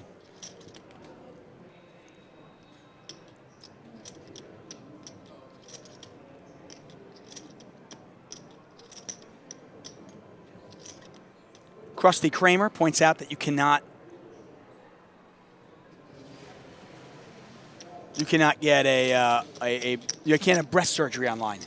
Yes, I don't think that's a legal issue though. I think that's more of a logistics issue.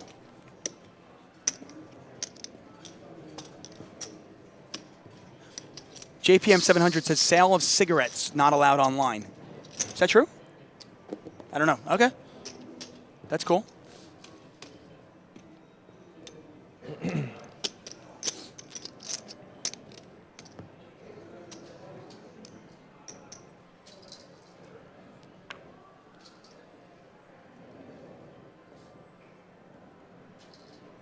T.R. Nagy says cinema movies during release illegal to torrent, buy, sell online until the official resales. That's not quite the same thing. I don't think that analogy holds water. No, I mean, that's up to the studios because Netflix, for example, Beasts of No Nation, their big Oscar push, end of last year, they released theatrically in addition to simultaneously releasing on Netflix. Right, So it's up to them. And by the way, torrenting movies is illegal all the time. Even after the official resales, you can't torrent.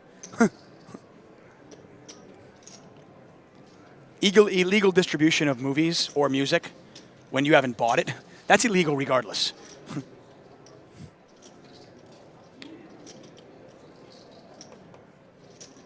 Fireworks, apparent to Kalabuda, says you can't buy them online. I can't confirm this. I'm just reading what I'm going on this one.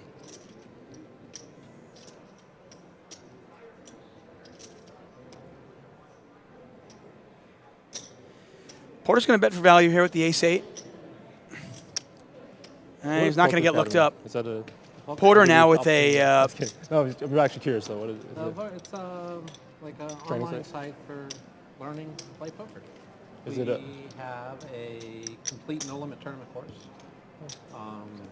It's like meant to be sequential, like you take the whole course. Yeah. So it's Like- structured. I see. Yeah, Yeah. it's about 90 videos total, about 25 hours, but it's broken up into 12 parts. So you can but you can get the first part and watch it, and then do Got the it, second got part and so forth. so it's It's an education site. yeah, but you just watch it as opposed to like there's not like coach. Is there coaching also?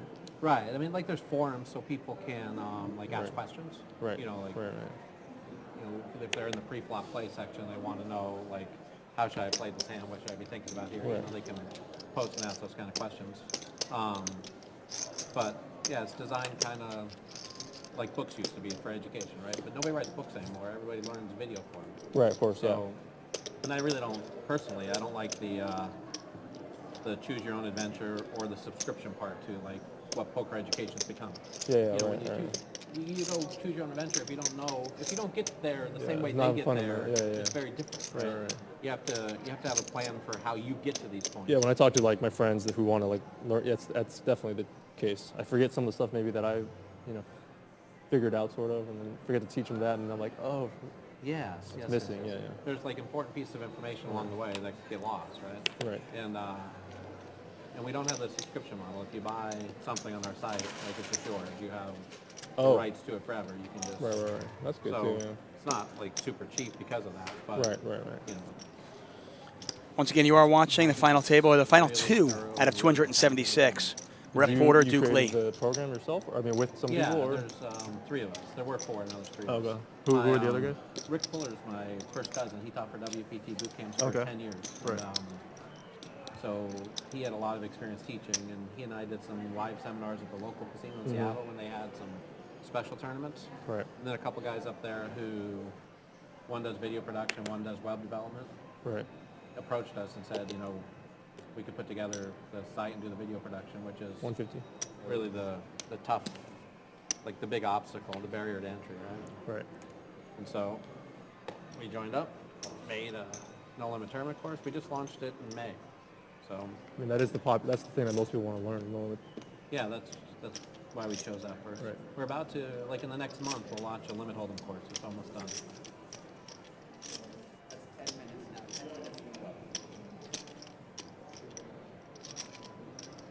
So that'll be interesting when the limit hold'em one comes out. But Whimsical asking if we ever thought of having a poker night here in Ohio.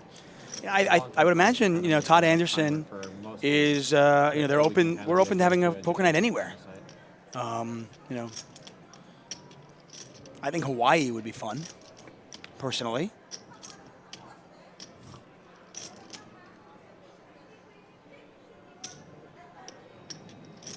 Nice to see the players talking. And when they talk, I'll try to lay out as much as I possibly can. Porter had the best hand already and then makes a pair of 5s on the river. Make it a little bit even easier for him to be confident with that one. Somebody suggested that you can't buy real estate online. Yes, you can. I mean, by the way, you there's a can few actually buy places to play, cigars but online it does and seem like tobacco it's not. products. So I don't know about the other one. there's more than you would think. And somebody I also know, I mean, suggesting like, I the know, like, reason you there's a lot can't of buy, mistakes you can there. actually I mean, buy like, fireworks online. I just looked this up. It's the shipping problem.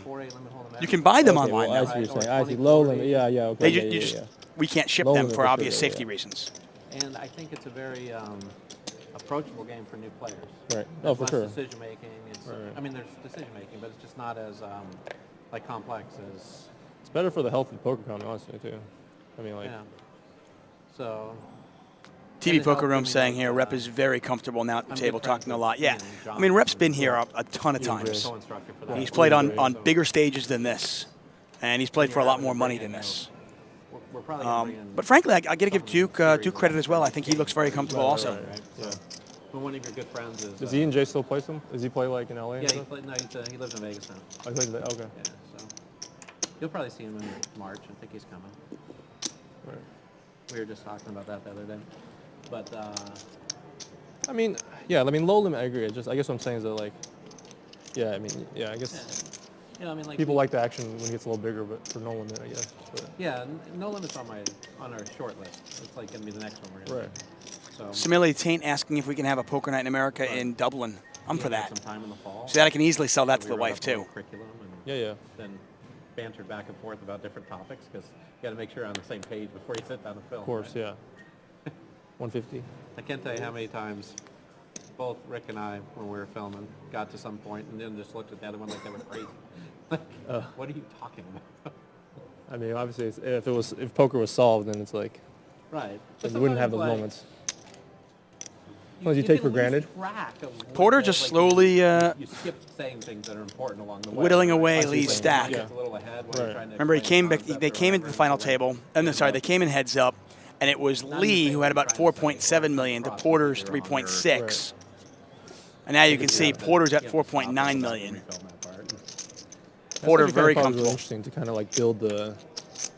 I mean, I know there's been books and stuff all this time, but like, kind of a really ground up kind of step-by-step kind of curriculum. Yeah, It's even like- it was harder than I thought it would be. I've never actually been to one of those boot camps, Yeah. but like, I it kinda, seems I like mean, it's too much info, info dump. Like, yeah, you got to go on one weekend, you got to learn it all, Right. and you got to go at their pace, right? Right, Like, right. That's all tough. It's And then there's like different instructors giving different parts of the lecture, so if they like Right. think about things differently, your plan might not be comprehensive or complete,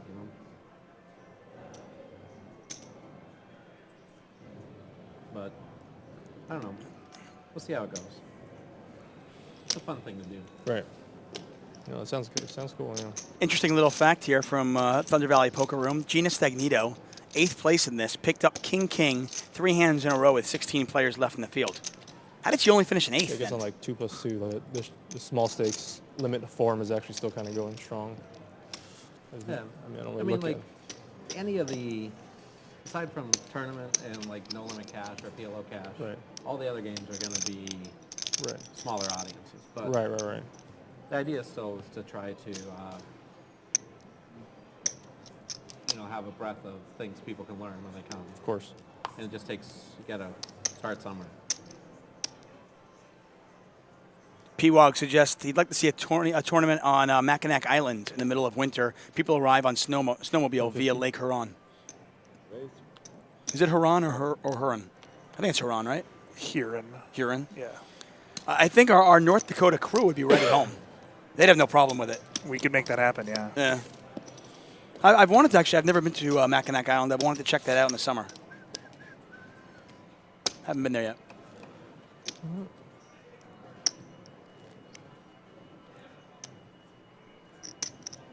Well, it looks like you got the chip wing now. Nemo's bit. Frustrating about the Aussie Millions graphics. I can't speak on them. I don't work with that group. Obviously, Jason Somerville does a great job, and I've got a ton of respect for his what he does. But I can tell you that our crew, they bust their ass.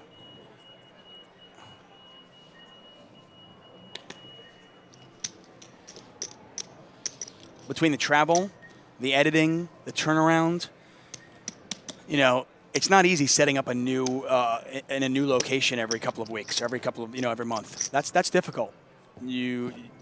Logistical nightmare every time you have to set up in a new place, dealing with the sound, dealing with the internet, all these different things. It's not easy. And my hat's off to the crew. Rob says it's pronounced Mackinac Island. Okay, fair enough. I thought it was Mackinac. Mackinac Island. By the way, OTW Paul says the same thing. Air Jordan also. 150. To be fair, you do think it's pronounced Choctaw as well, so. I don't think it is. I think it should be. Oh, okay. Choctaw. Or it could be flipped and Choctaw is pronounced Choctaw. Choctaw, yeah, Choctaw and Mackinac. To balance out with Mackinac. So it's Mackinac Island. Fair enough. Thanks, guys. That's why I rely on our the interaction to put me in the right place.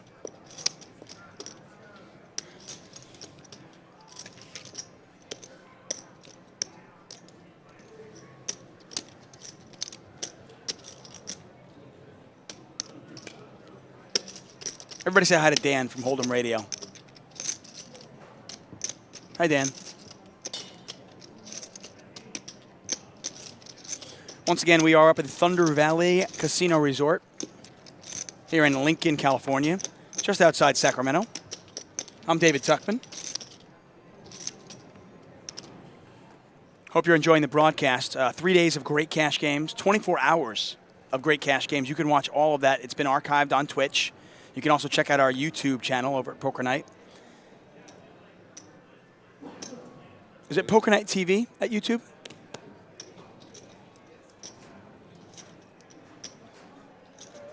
I believe you just do YouTube/Poker Night. It should get you there, but it is Poker Night TV, I believe. There you go. So you can check out that channel. You can also check out, obviously, all of our archive footage over on Twitch. Queen high flop, queen deuce 3, 2 clubs out there. Porter's still with the best of it. I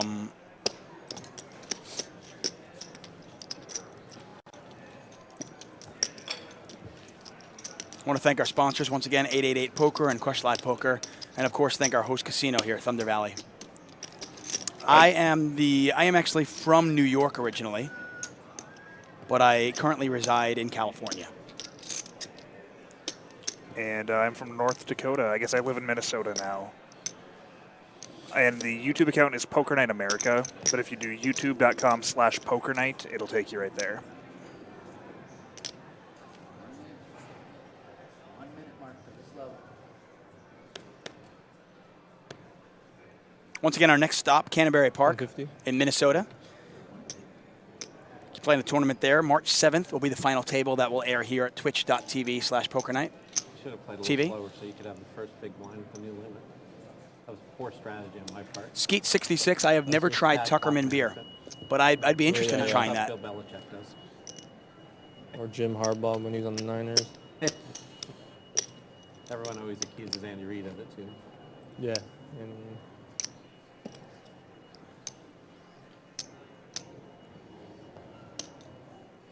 JPMS says, anyone 3-bet here, heads up. I haven't seen a 3-bet yet. To the field.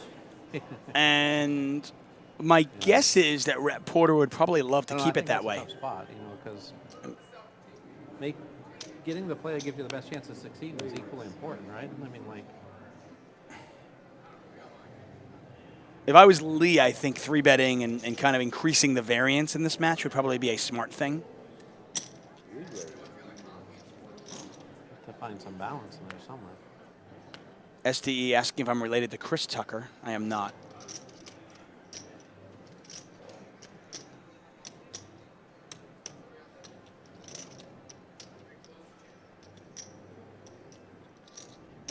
Limsco says, I think Porter 3-bet a few times early on, heads up. Did he? Okay, I missed that. Thank you, Limsco. Appreciate it.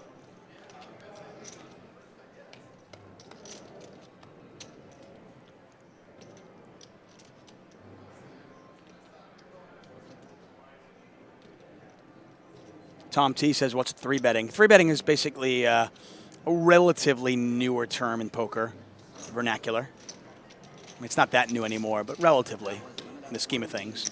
And essentially a 3-bet is the raise after the first raise.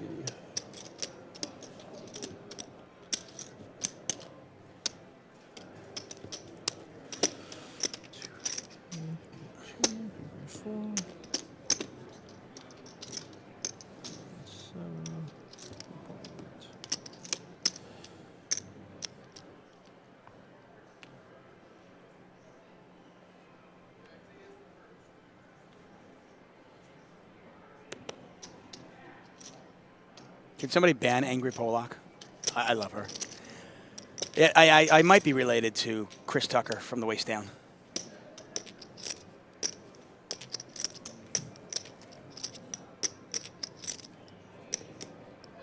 Pocket Rockets, be nice.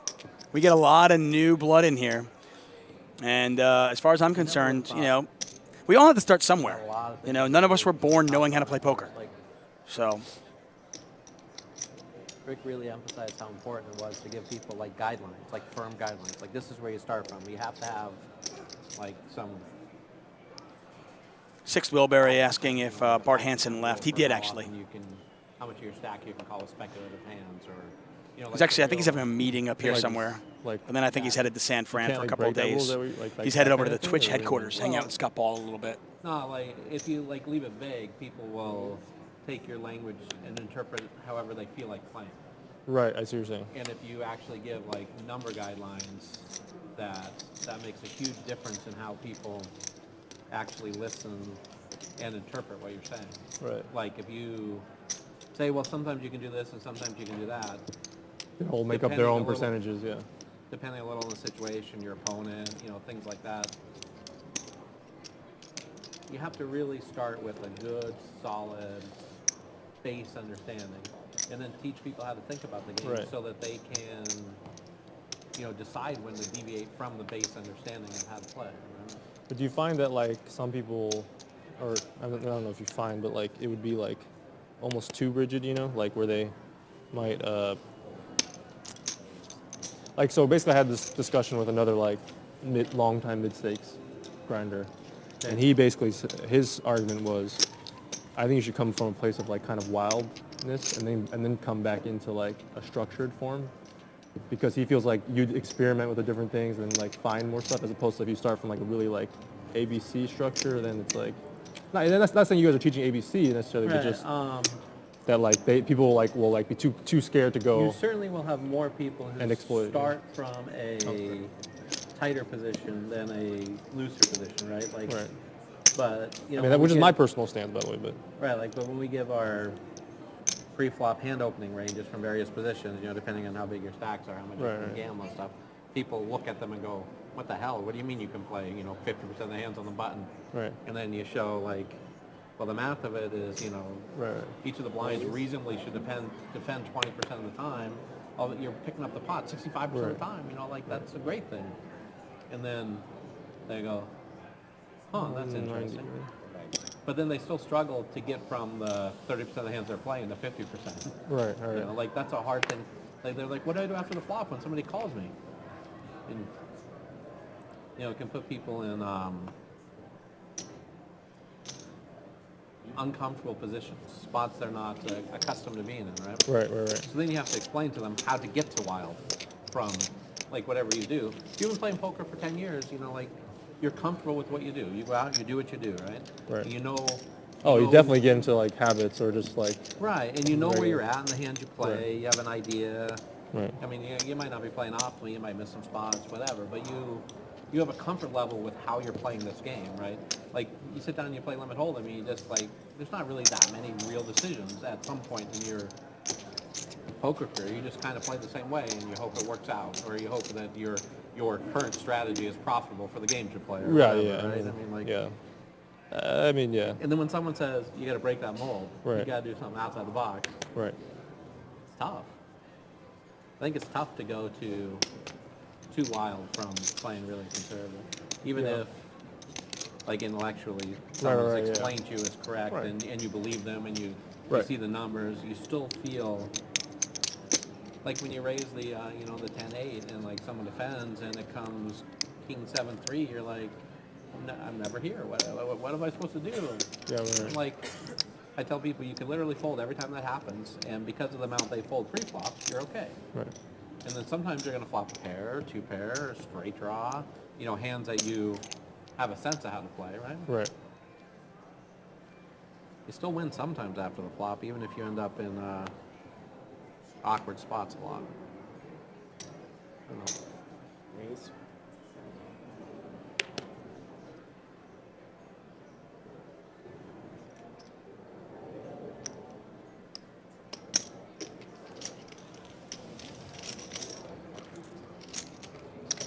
$400K in the pot. King 4-7, two hearts out there, no pair for either player. Porter's queen high is still the best hand. He also has a flush draw to boot. He's going to bet and take that one down. Porter back up to about 4.9 million, 5 million actually. So 5 million to 3.2 million.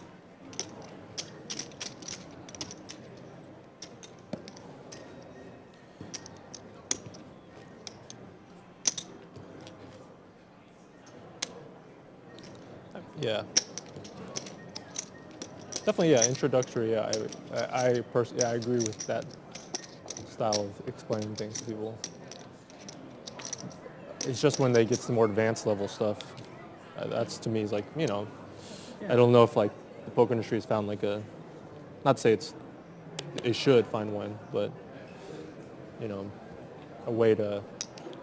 3 times in a row you folded and I had an ace in my hand. Yeah. I mean, I've had like Well, low ball. I I've been playing low ball. that they aren't very good hands. Trust me, I want to get in there. Believe me, I understand that. I'm just saying, like, every one, last 3 I had an ace. So they were good folds, I guess is my point. Yeah. Well, The point unless I can outflop you and I think you have to like teach people what things they're supposed to think about when they're playing poker, and teach them how to like make those decisions on their own and kind of show them where some of the interesting spots are so that they can learn to consider them. Right. And then people have to kind of... Well, that's my point, is that the interesting spots you're talking about, and the comfort level stuff, is like when they know, like let's just say like hypothetically there are 1,000 items to understand in poker. If they know like 200 of them, and they're like in real time, it feels like they know a lot. Right. It's like they'll never consider the next 800. They get to some point where they feel like they are competent. Right. Right. And they're like, And I mean, I'm speaking, for myself too, all the time. That's I don't need this anymore. I know how to play. right. Whatever, but I've had a winning year, this and that. like I still read almost every poker book that gets put out by a pro. That's good. That's really impressive. The worst thing that happens is you get a new way to think about something. 200? Or you can learn how they're currently thinking about things. Yeah. It's like... Yeah, for sure. That's you hear about that a lot.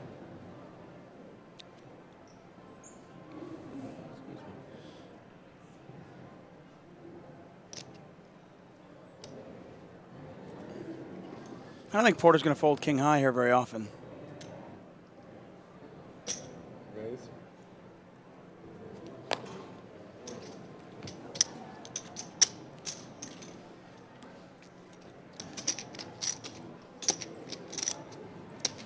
It's got to be a little bit like numbing a little bit though too at the same time. If it's, how closely are you reading these books? I read them, and then if I find things that I think are interesting or different ways to think about things than how I currently do, I read those sections more closely. Right? If I read through something and it's very similar to how I feel about something, Right. I'll be skimming along and not reading super close. And then Right. if I get to some idea or concept that's a little different than how I think about it, I tend to read it that part and, give it a decent amount of consideration and see where it stacks up in my little world.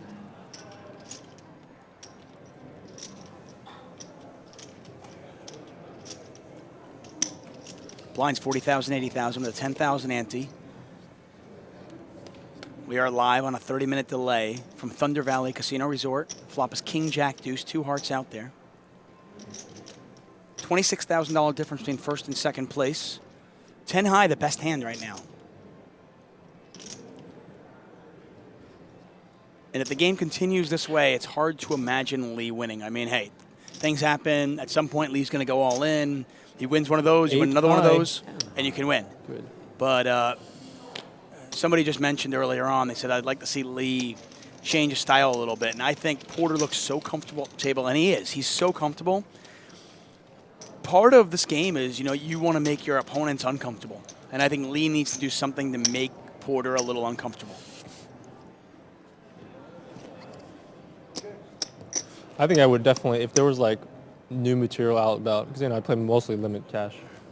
There's new material out all the time, but I probably would keep up with it. It's harder for me to if I don't play as much. Yeah. No limit cash or no limit tournament. Right, I played enough to read it, but oh yeah. It's not relevant to what you're doing. It's a lot harder. Not regularly enough. Yeah.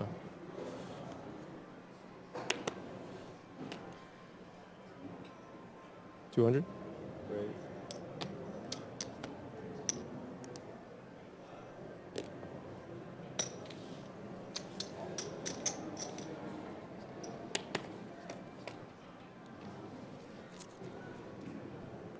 Check.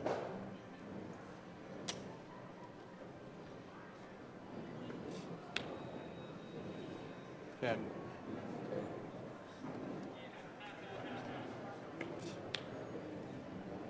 Check. Board.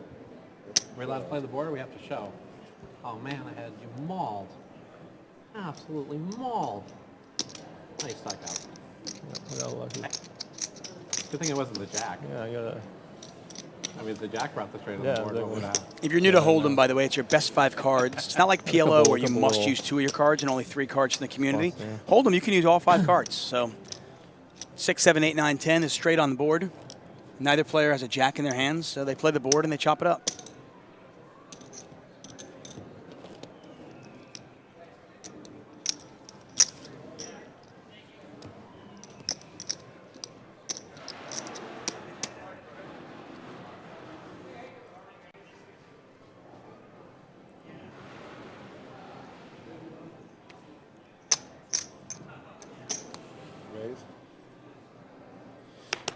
I think when you're playing heads up, I mean, some people saying rep has lulled them into sleep. Some part of playing heads up is just you're playing the player, obviously. You know, both of you are going to have nothing so often. And there's that kind of ebb and flow. And if you can get into it and your opponent never kind of makes you uncomfortable, it can be very, you can just get into that rhythm.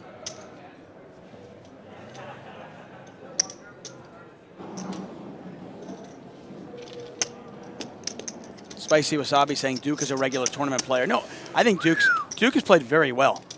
What a time to be completely card dead. Certainly, I have had more hands than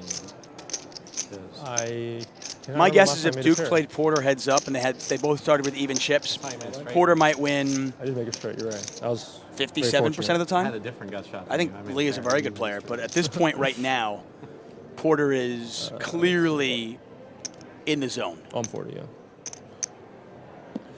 I figure if they tell me what you had, I should share what I had. Oh, right. I mean, like, whatever. Just I mean, doesn't really matter to me. trying to be reasonable. Right. 200. Great.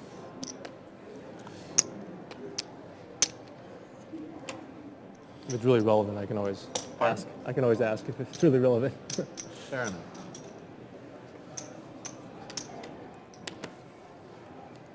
Oh, how about a set of fours here for Porter? I will say he's also holding over Lee. He's hitting more cards. Porter's going to bet here. It's going to be tough to just fold this if you're Lee. I mean, after checking back that flop, I know there's not much there for you, but he's going to let it go.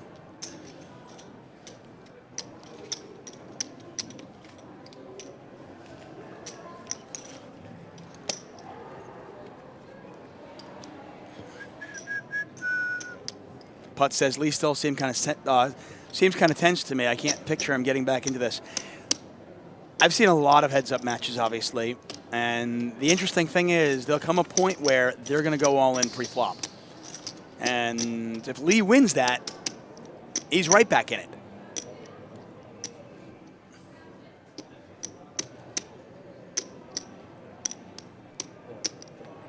Sixth Wheelberry pointing out Duke won the Nevada HPT main last fall. That was for about $60,000. So, Rad Poker saying Tuck's going to miss his flight. That's not happening.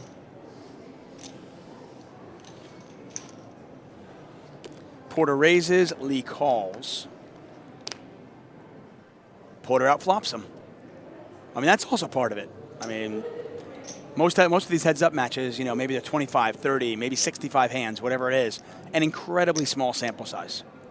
And sometimes it's a matter of who runs better.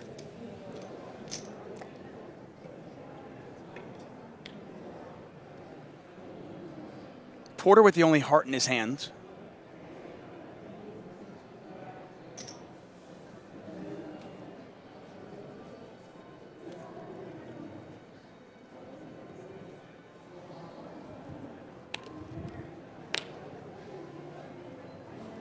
Lee gives it up. I mean, frankly, the funny thing is he's folding a lot, but he's folding the losing hand a lot too. Look at this now. Lee under 2 million chips. Blinds once again 40-80, so, you know, we're talking about a situation now Lee is under 25 big blinds. Grinding it down, grinding it down. Glock 40 asking if Tuck plays 2-5 no limit or 1-2 no limit. Generally, the smallest game I'll play is 5-5 no limit. I will play 2-5 if it's $1,000. If you can buy in for $1,000, if you can buy in for 200 big blinds, I'll play a 2-5 game. But generally, it's 5-5 is the smallest I'll play. 200. Raise. 5-10 is kind of the game I'll play a ton as well.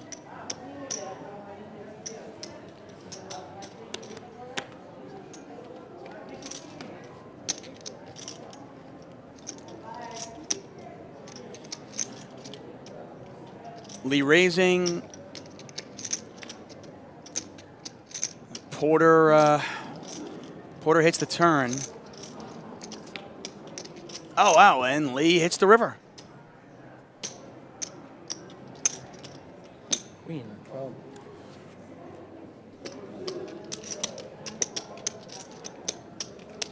Made a pair. Made 2 pair, actually. Yes, you did. Tom T asking what 2-5 or 1-2 mean. Those refer to the blinds. Yeah, 1-2 blinds, 1-2-5 blinds, 5-5 blinds. And it's funny, in No Limit Hold'em, the game, I believe the game is actually defined by stack sizes, not necessarily blinds. I mean, there's a game at the Golden Nugget in Vegas. I think it's a 1-2 blind game, but it's uncapped. So there are players that have $20,000 behind. The 5-5 game I play often at the bike is you can buy in for $1,000. And oftentimes, if you you go at the right time of day, you know, there'll be 5 or 6 people at the table that have $2,000, $3,000 in front of them.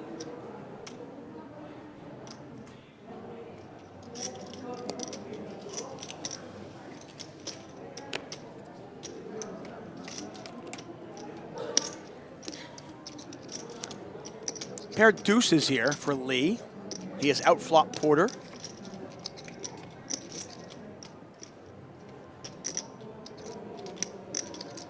Porter might be content to get the showdown with ace-10. And he is. And Lee's going to win it with ace-deuce. Porter just not really making any mistakes. Lee's going to have to catch if he wants to win this. 20-minute mark in the slow.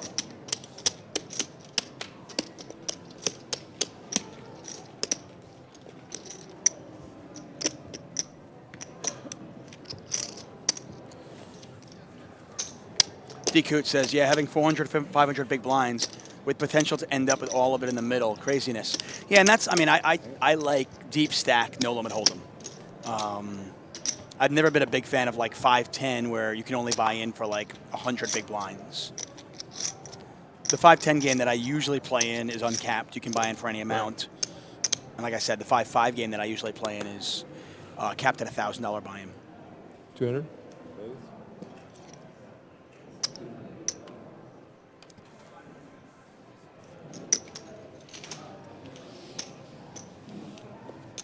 There are some places, some casinos, and I kind of like this as well, there are some casinos where they have a you can match the highest stack at the table rule. So the game can be 2-5, but you can buy in for $1,000, but if somebody at the table has 2,100, you can buy in for 2,100 too. Those games always have potential to be very big. So I caution you not to judge a game based on the blinds, but based on the stack sizes.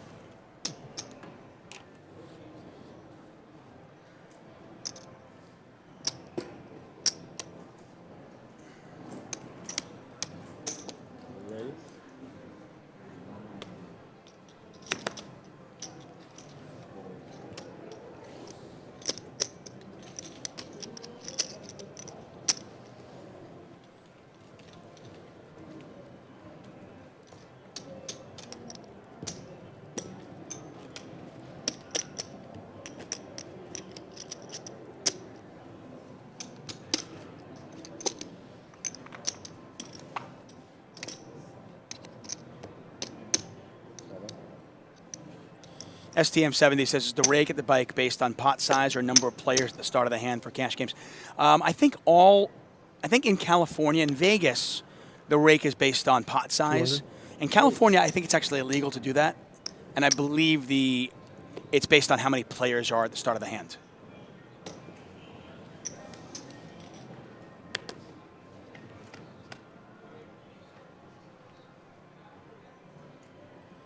Lee with top pair. Porter open-ended, and if a 9 comes off, it's going to be really, really difficult for Lee to get away from it. Well, less difficult now, obviously. Both players at the same straight draw. Porter with a pair of 10s, Lee with a pair of queens. Pot is 870,000. They're going to chop this one up. Lee is the king of diamonds. Yeah, Porter's going to bet. Lee's going to raise. I have a king. God, Lee just called that? A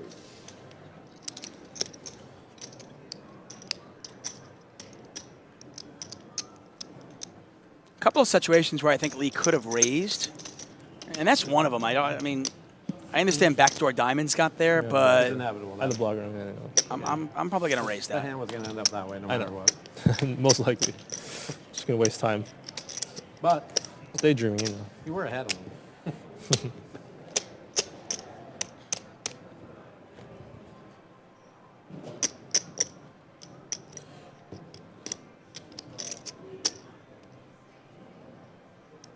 Sorry.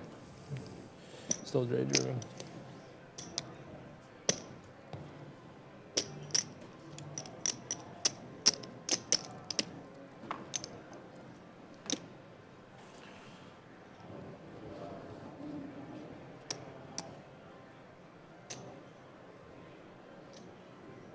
Raise.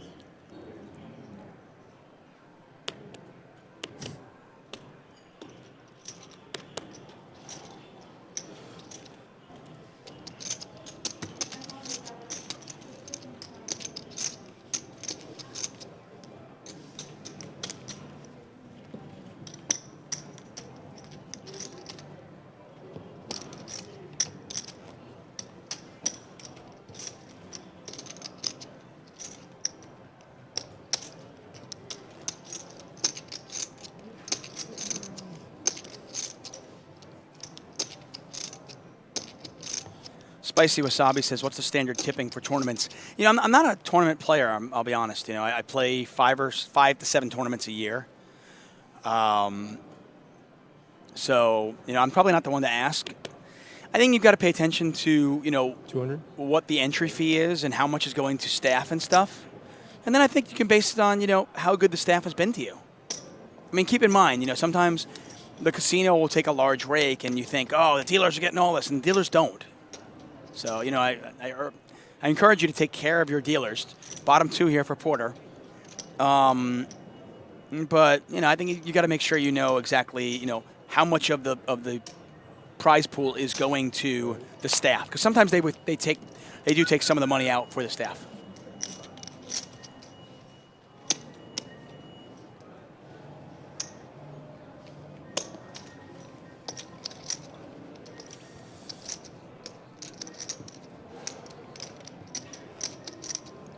Brad Poker 47's a little bit naive saying that if you are living on tips, get a new job. There's millions of people that live off tips. Whether it be bartenders, waiters, dealers, there is a huge percentage, a huge number of people that live off tips.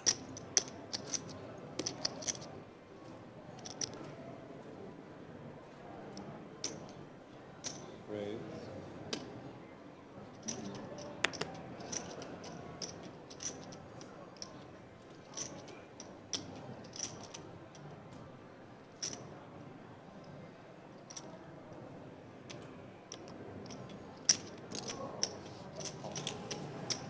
Hello, Nolan. You look very dapper today. Yeah, I've actually waited tables and bartended in my life, and I can tell you that, you can make a good living doing that.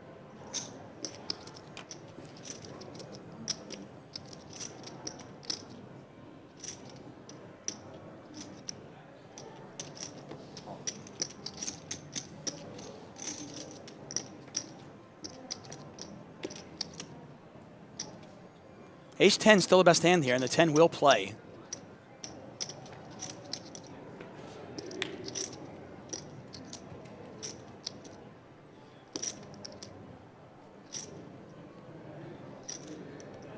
Kind of a weird bet here by Lee. I don't know if he can get better to fold, and I don't know if he can get value from worse. We'll see right here. Lee hasn't really been betting like his deuces very often. So, I mean, you kind of look at this going like, okay, so Lee's got, what, a 5 or nothing? See if Porter can snuff it off. Yeah, lets it go. I don't know if, I guess Lee was bluffing there, but I think the only hand you get to fold is like a bigger ace. It worked out well for him. I don't know if it was the right play or not, but it worked out well. Once again, when this ends, that will conclude our time here at Thunder Valley. It's been a great weekend. 3 days of Super Cash games. You can watch all that. It's been archived on Twitch. You can also watch. You can also head over to YouTube for the Poker Night channel and watch our stuff. We've got a lot of stuff now. Tons of footage.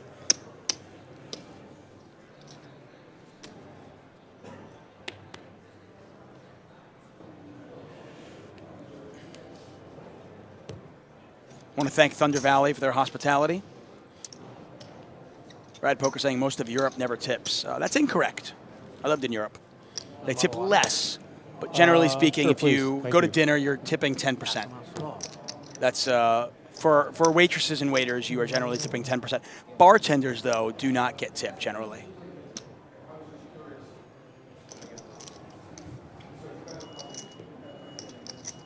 Thank you. Appreciate it. Such a gentleman, Rep Porter is.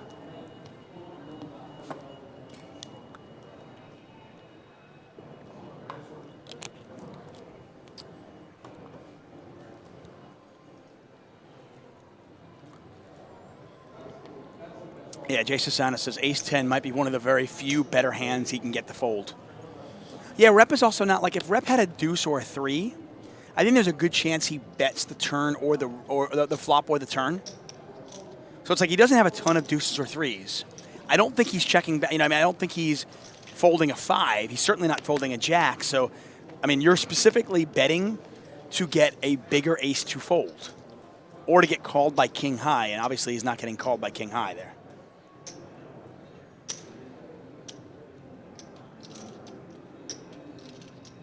I always find it interesting what conversations kind of come out of nowhere on these streams.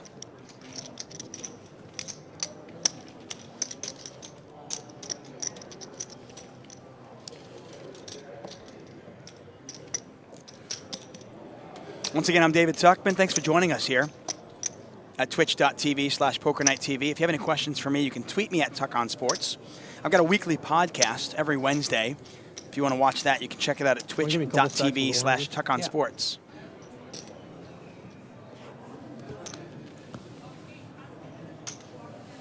Thank you. That is Wednesdays.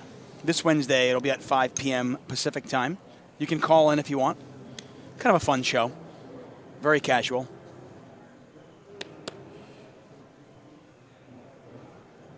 $200.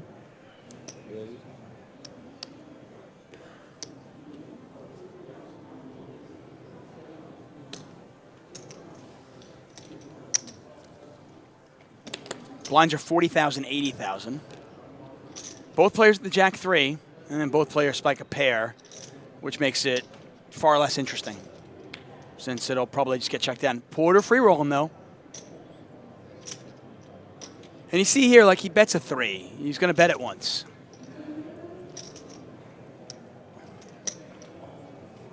Jew God, he says, Tuck, Papa John's or Domino's. Can I vote neither? 3. Check, check. Where are all the diamonds? There are so many good places to get pizza. Why somebody would eat Domino's or Papa John's is beyond me. Even when I'm bluffing, you got me like. Like, even if you live in North Dakota, there's places to eat pizza, right? Good places. Yeah, there are definitely better places.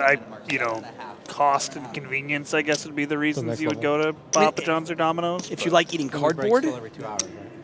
So 3 levels. Yeah, 3 levels in there. So basically, 47 more minutes till the next break, right? Something like that. Is that right? Yeah. Like 47 minutes till the next break, basically. Exactly right. Okay. So this one ends up being like 220 or something. Yeah, exactly. 220 here and back on the 2-hour track. Jimmy Bluffett just got here. Who's Rep playing? Duke Lee. Duke Lee won the Nevada HPT championship for $60,000 last year. And he is heads up with Porter right now. Porter with the lion's share of the chips. And frankly, it hasn't really been like a big hand. It's just been Porter just in a real comfort zone. Lee allowing him to stay in that comfort zone and just kind of, taking him, one chip at a time. Kind of been like a death by 1,000 paper cuts by Rep Porter, basically.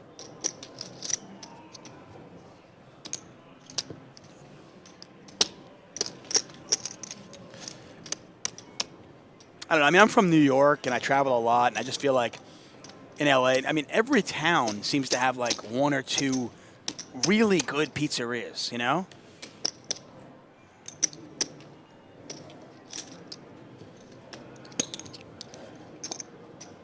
Wicked One says, because people don't want to pay 25 bucks a pizza. Where do you, I live in LA. It's not like the standard of living is cheap in LA, and I don't know where I would pay $25 for a pizza. I mean, yeah, the pizza might be a little bit more money. I mean, maybe I can get a pizza for $6 at Domino's, and the pizza that I might buy from my local pizzeria is $11. But I mean, that's like the equivalent of saying, okay, well, I'm going to eat at McDonald's because I can get a burger for $2 too. I mean, I'll just keep in mind, if they're selling it to you for that much money, that means they're making a profit on it. That means they can make that pizza. I mean, if you can make food for 93 cents, I don't want to eat it. Just my own taste. Hey, I don't judge. Feel free. Go ahead. Eat Domino's. Eat Papa John's. It's all, I'm fine with that. I'm not going to judge you. Lee picks up a straight draw and a flush draw. His flush draw is no good. King high is still the best hand. Porter's not going to go anywhere with king high and a 10 of hearts in his hand. He's certainly not going to go anywhere now. And actually, might get some value out of this. No. Check, check. I'm actually surprised Lee didn't bet. I might have bet that for value. I mean, I just think heads up, he is far too polarized in his value betting. Which is why the ace-7 of spades hand was so interesting. Hand earlier on where Rep Porter folded ace-10 on a jack, deuce, 3, 5 jack board. Lee bet ace-7, which I just thought was bizarre. I mean, I would think from what we've seen of Duke Lee, you would have thought, okay, the worst hand he would bet there would be a 5. And, I mean, the worst hand for value that he would bet would be a 5. And he might bluff with some queen highs, 10 highs. But to bet ace-7 was kind of weird.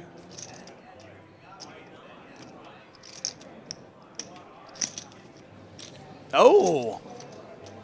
Lee's going to come along for the ride here. Porter just relentless. Well, there's a 5.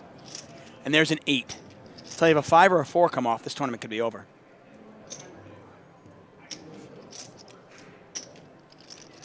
Yeah, and 6 Wilbury says, I think that's exactly why Rep Porter folded. Yeah, I mean, I understand it too. You know, if you don't think your opponent's bluffing, you know ace-10 can't be good. It makes that bet even weirder. Well, if a 4 comes off, Lee's not going to go broke now. That's for sure. Those pink chips, 100K each. Pot is 750. Porter's going to bet 400 into it. And Lee gives it up. 3 minutes. 3 minutes. I think Porter has won. I don't have the stats in front of me. I think Porter has won about 75% of the hands heads up.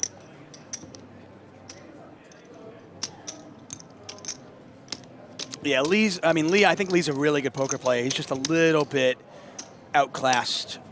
You know, Rep Porter has been playing this game for a long, long time.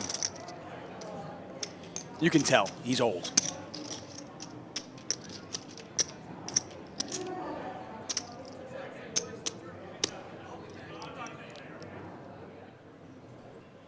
Blind still 40,000, 80,000 as we continue to grind along here, 5:10 p.m.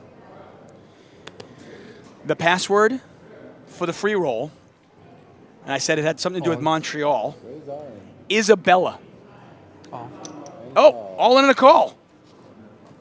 Could we be over right here? Could it be over here? I didn't realize Lee got that short. Wow. He only has like 13, 14 bigs. He shoves the king deuce. Porter, happy to get it in with ace-9. And you can see Porter about a 2-to-1 favorite to win the tournament right here. Ace-high still the best hand. Lee needs a king, a deuce, or running cards.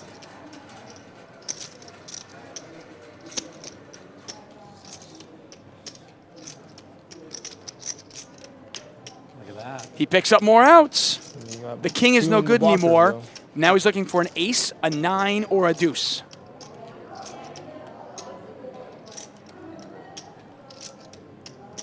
Here's the river. It's a 3. Game rep. And it's over. Pleasure. It's over. I had like 4 playable hands. The drama, the excitement. I think I had ace king, ace queen, sevens. I flopped some sads, some 2 pairs. Fuck, I had lots of nothing. that. I literally had nothing. I'm like praying for you to like made a pair so we can Fuck, I did. Look at Rep making the guy Like, feel yeah, good. I was completely dead. Like Rep's Negative like, oh could've yeah, won. I know that deck hit me in the face, man. I just got lucky. Yeah. Thank you. Yeah, of course, yeah. Thank you. Appreciate that. Means a lot. Hey, great performance by Duke Lee. I thought he played really well. Wish I even had, like, I think he 7-8 suited or was something. a little bit unlucky to have Rep on his I have left. like 7-8 suited, 5, And, 5-6 suited. you know, early I have 4-5 on, suited ones. Rep, kind of showed his dominance. And you got to give Rep Porter a lot of credit. The fact that he was able to, he built the chip lead. He came into the final table third in chips, built the chip, second in chips, sorry, built the chip lead right away. Oh, thank you. Hey, thank you. But then Appreciate it. relinquished it to Kathy Stahl, but never kind of lost focus, stayed in the zone, and found himself, I don't think he was ever really threatened. There was never a spot where it looked like Rep Porter was rattled out of his comfort zone. Great performance by him. He takes home $88,000, sorry. He takes home $88,000. Our friend Duke Lee takes home $62,000. Great performance by both players. And that concludes what has been a fantastic weekend for us here. 3 great days of cash games. That was 24 hours of cash game coverage. You can check that out at Twitch. It's all been archived. And, of course, the tournament here, Rep Porter wins it. Rep, by the way, won $3,000 in the cash games as well. So a good weekend for Mr. Porter. And a good weekend for all of us. I want to thank all of you who joined us for this weekend. It's been a lot of fun. And our next stop, Canterbury Park, Minnesota. That is March 7th. You can watch the final table here at twitch.tv/PokerNightTV. Our next cash game coverage will be at Rivers Casino in Pittsburgh. That will be April 1st through the 3rd. And you can also watch that here at Twitch. For everybody here, for Thunder Valley, I want to thank them, of course. And for everybody here at Poker Night TV, I'm David Tuchman. Thank you. We will see you next time. Good night and goodbye.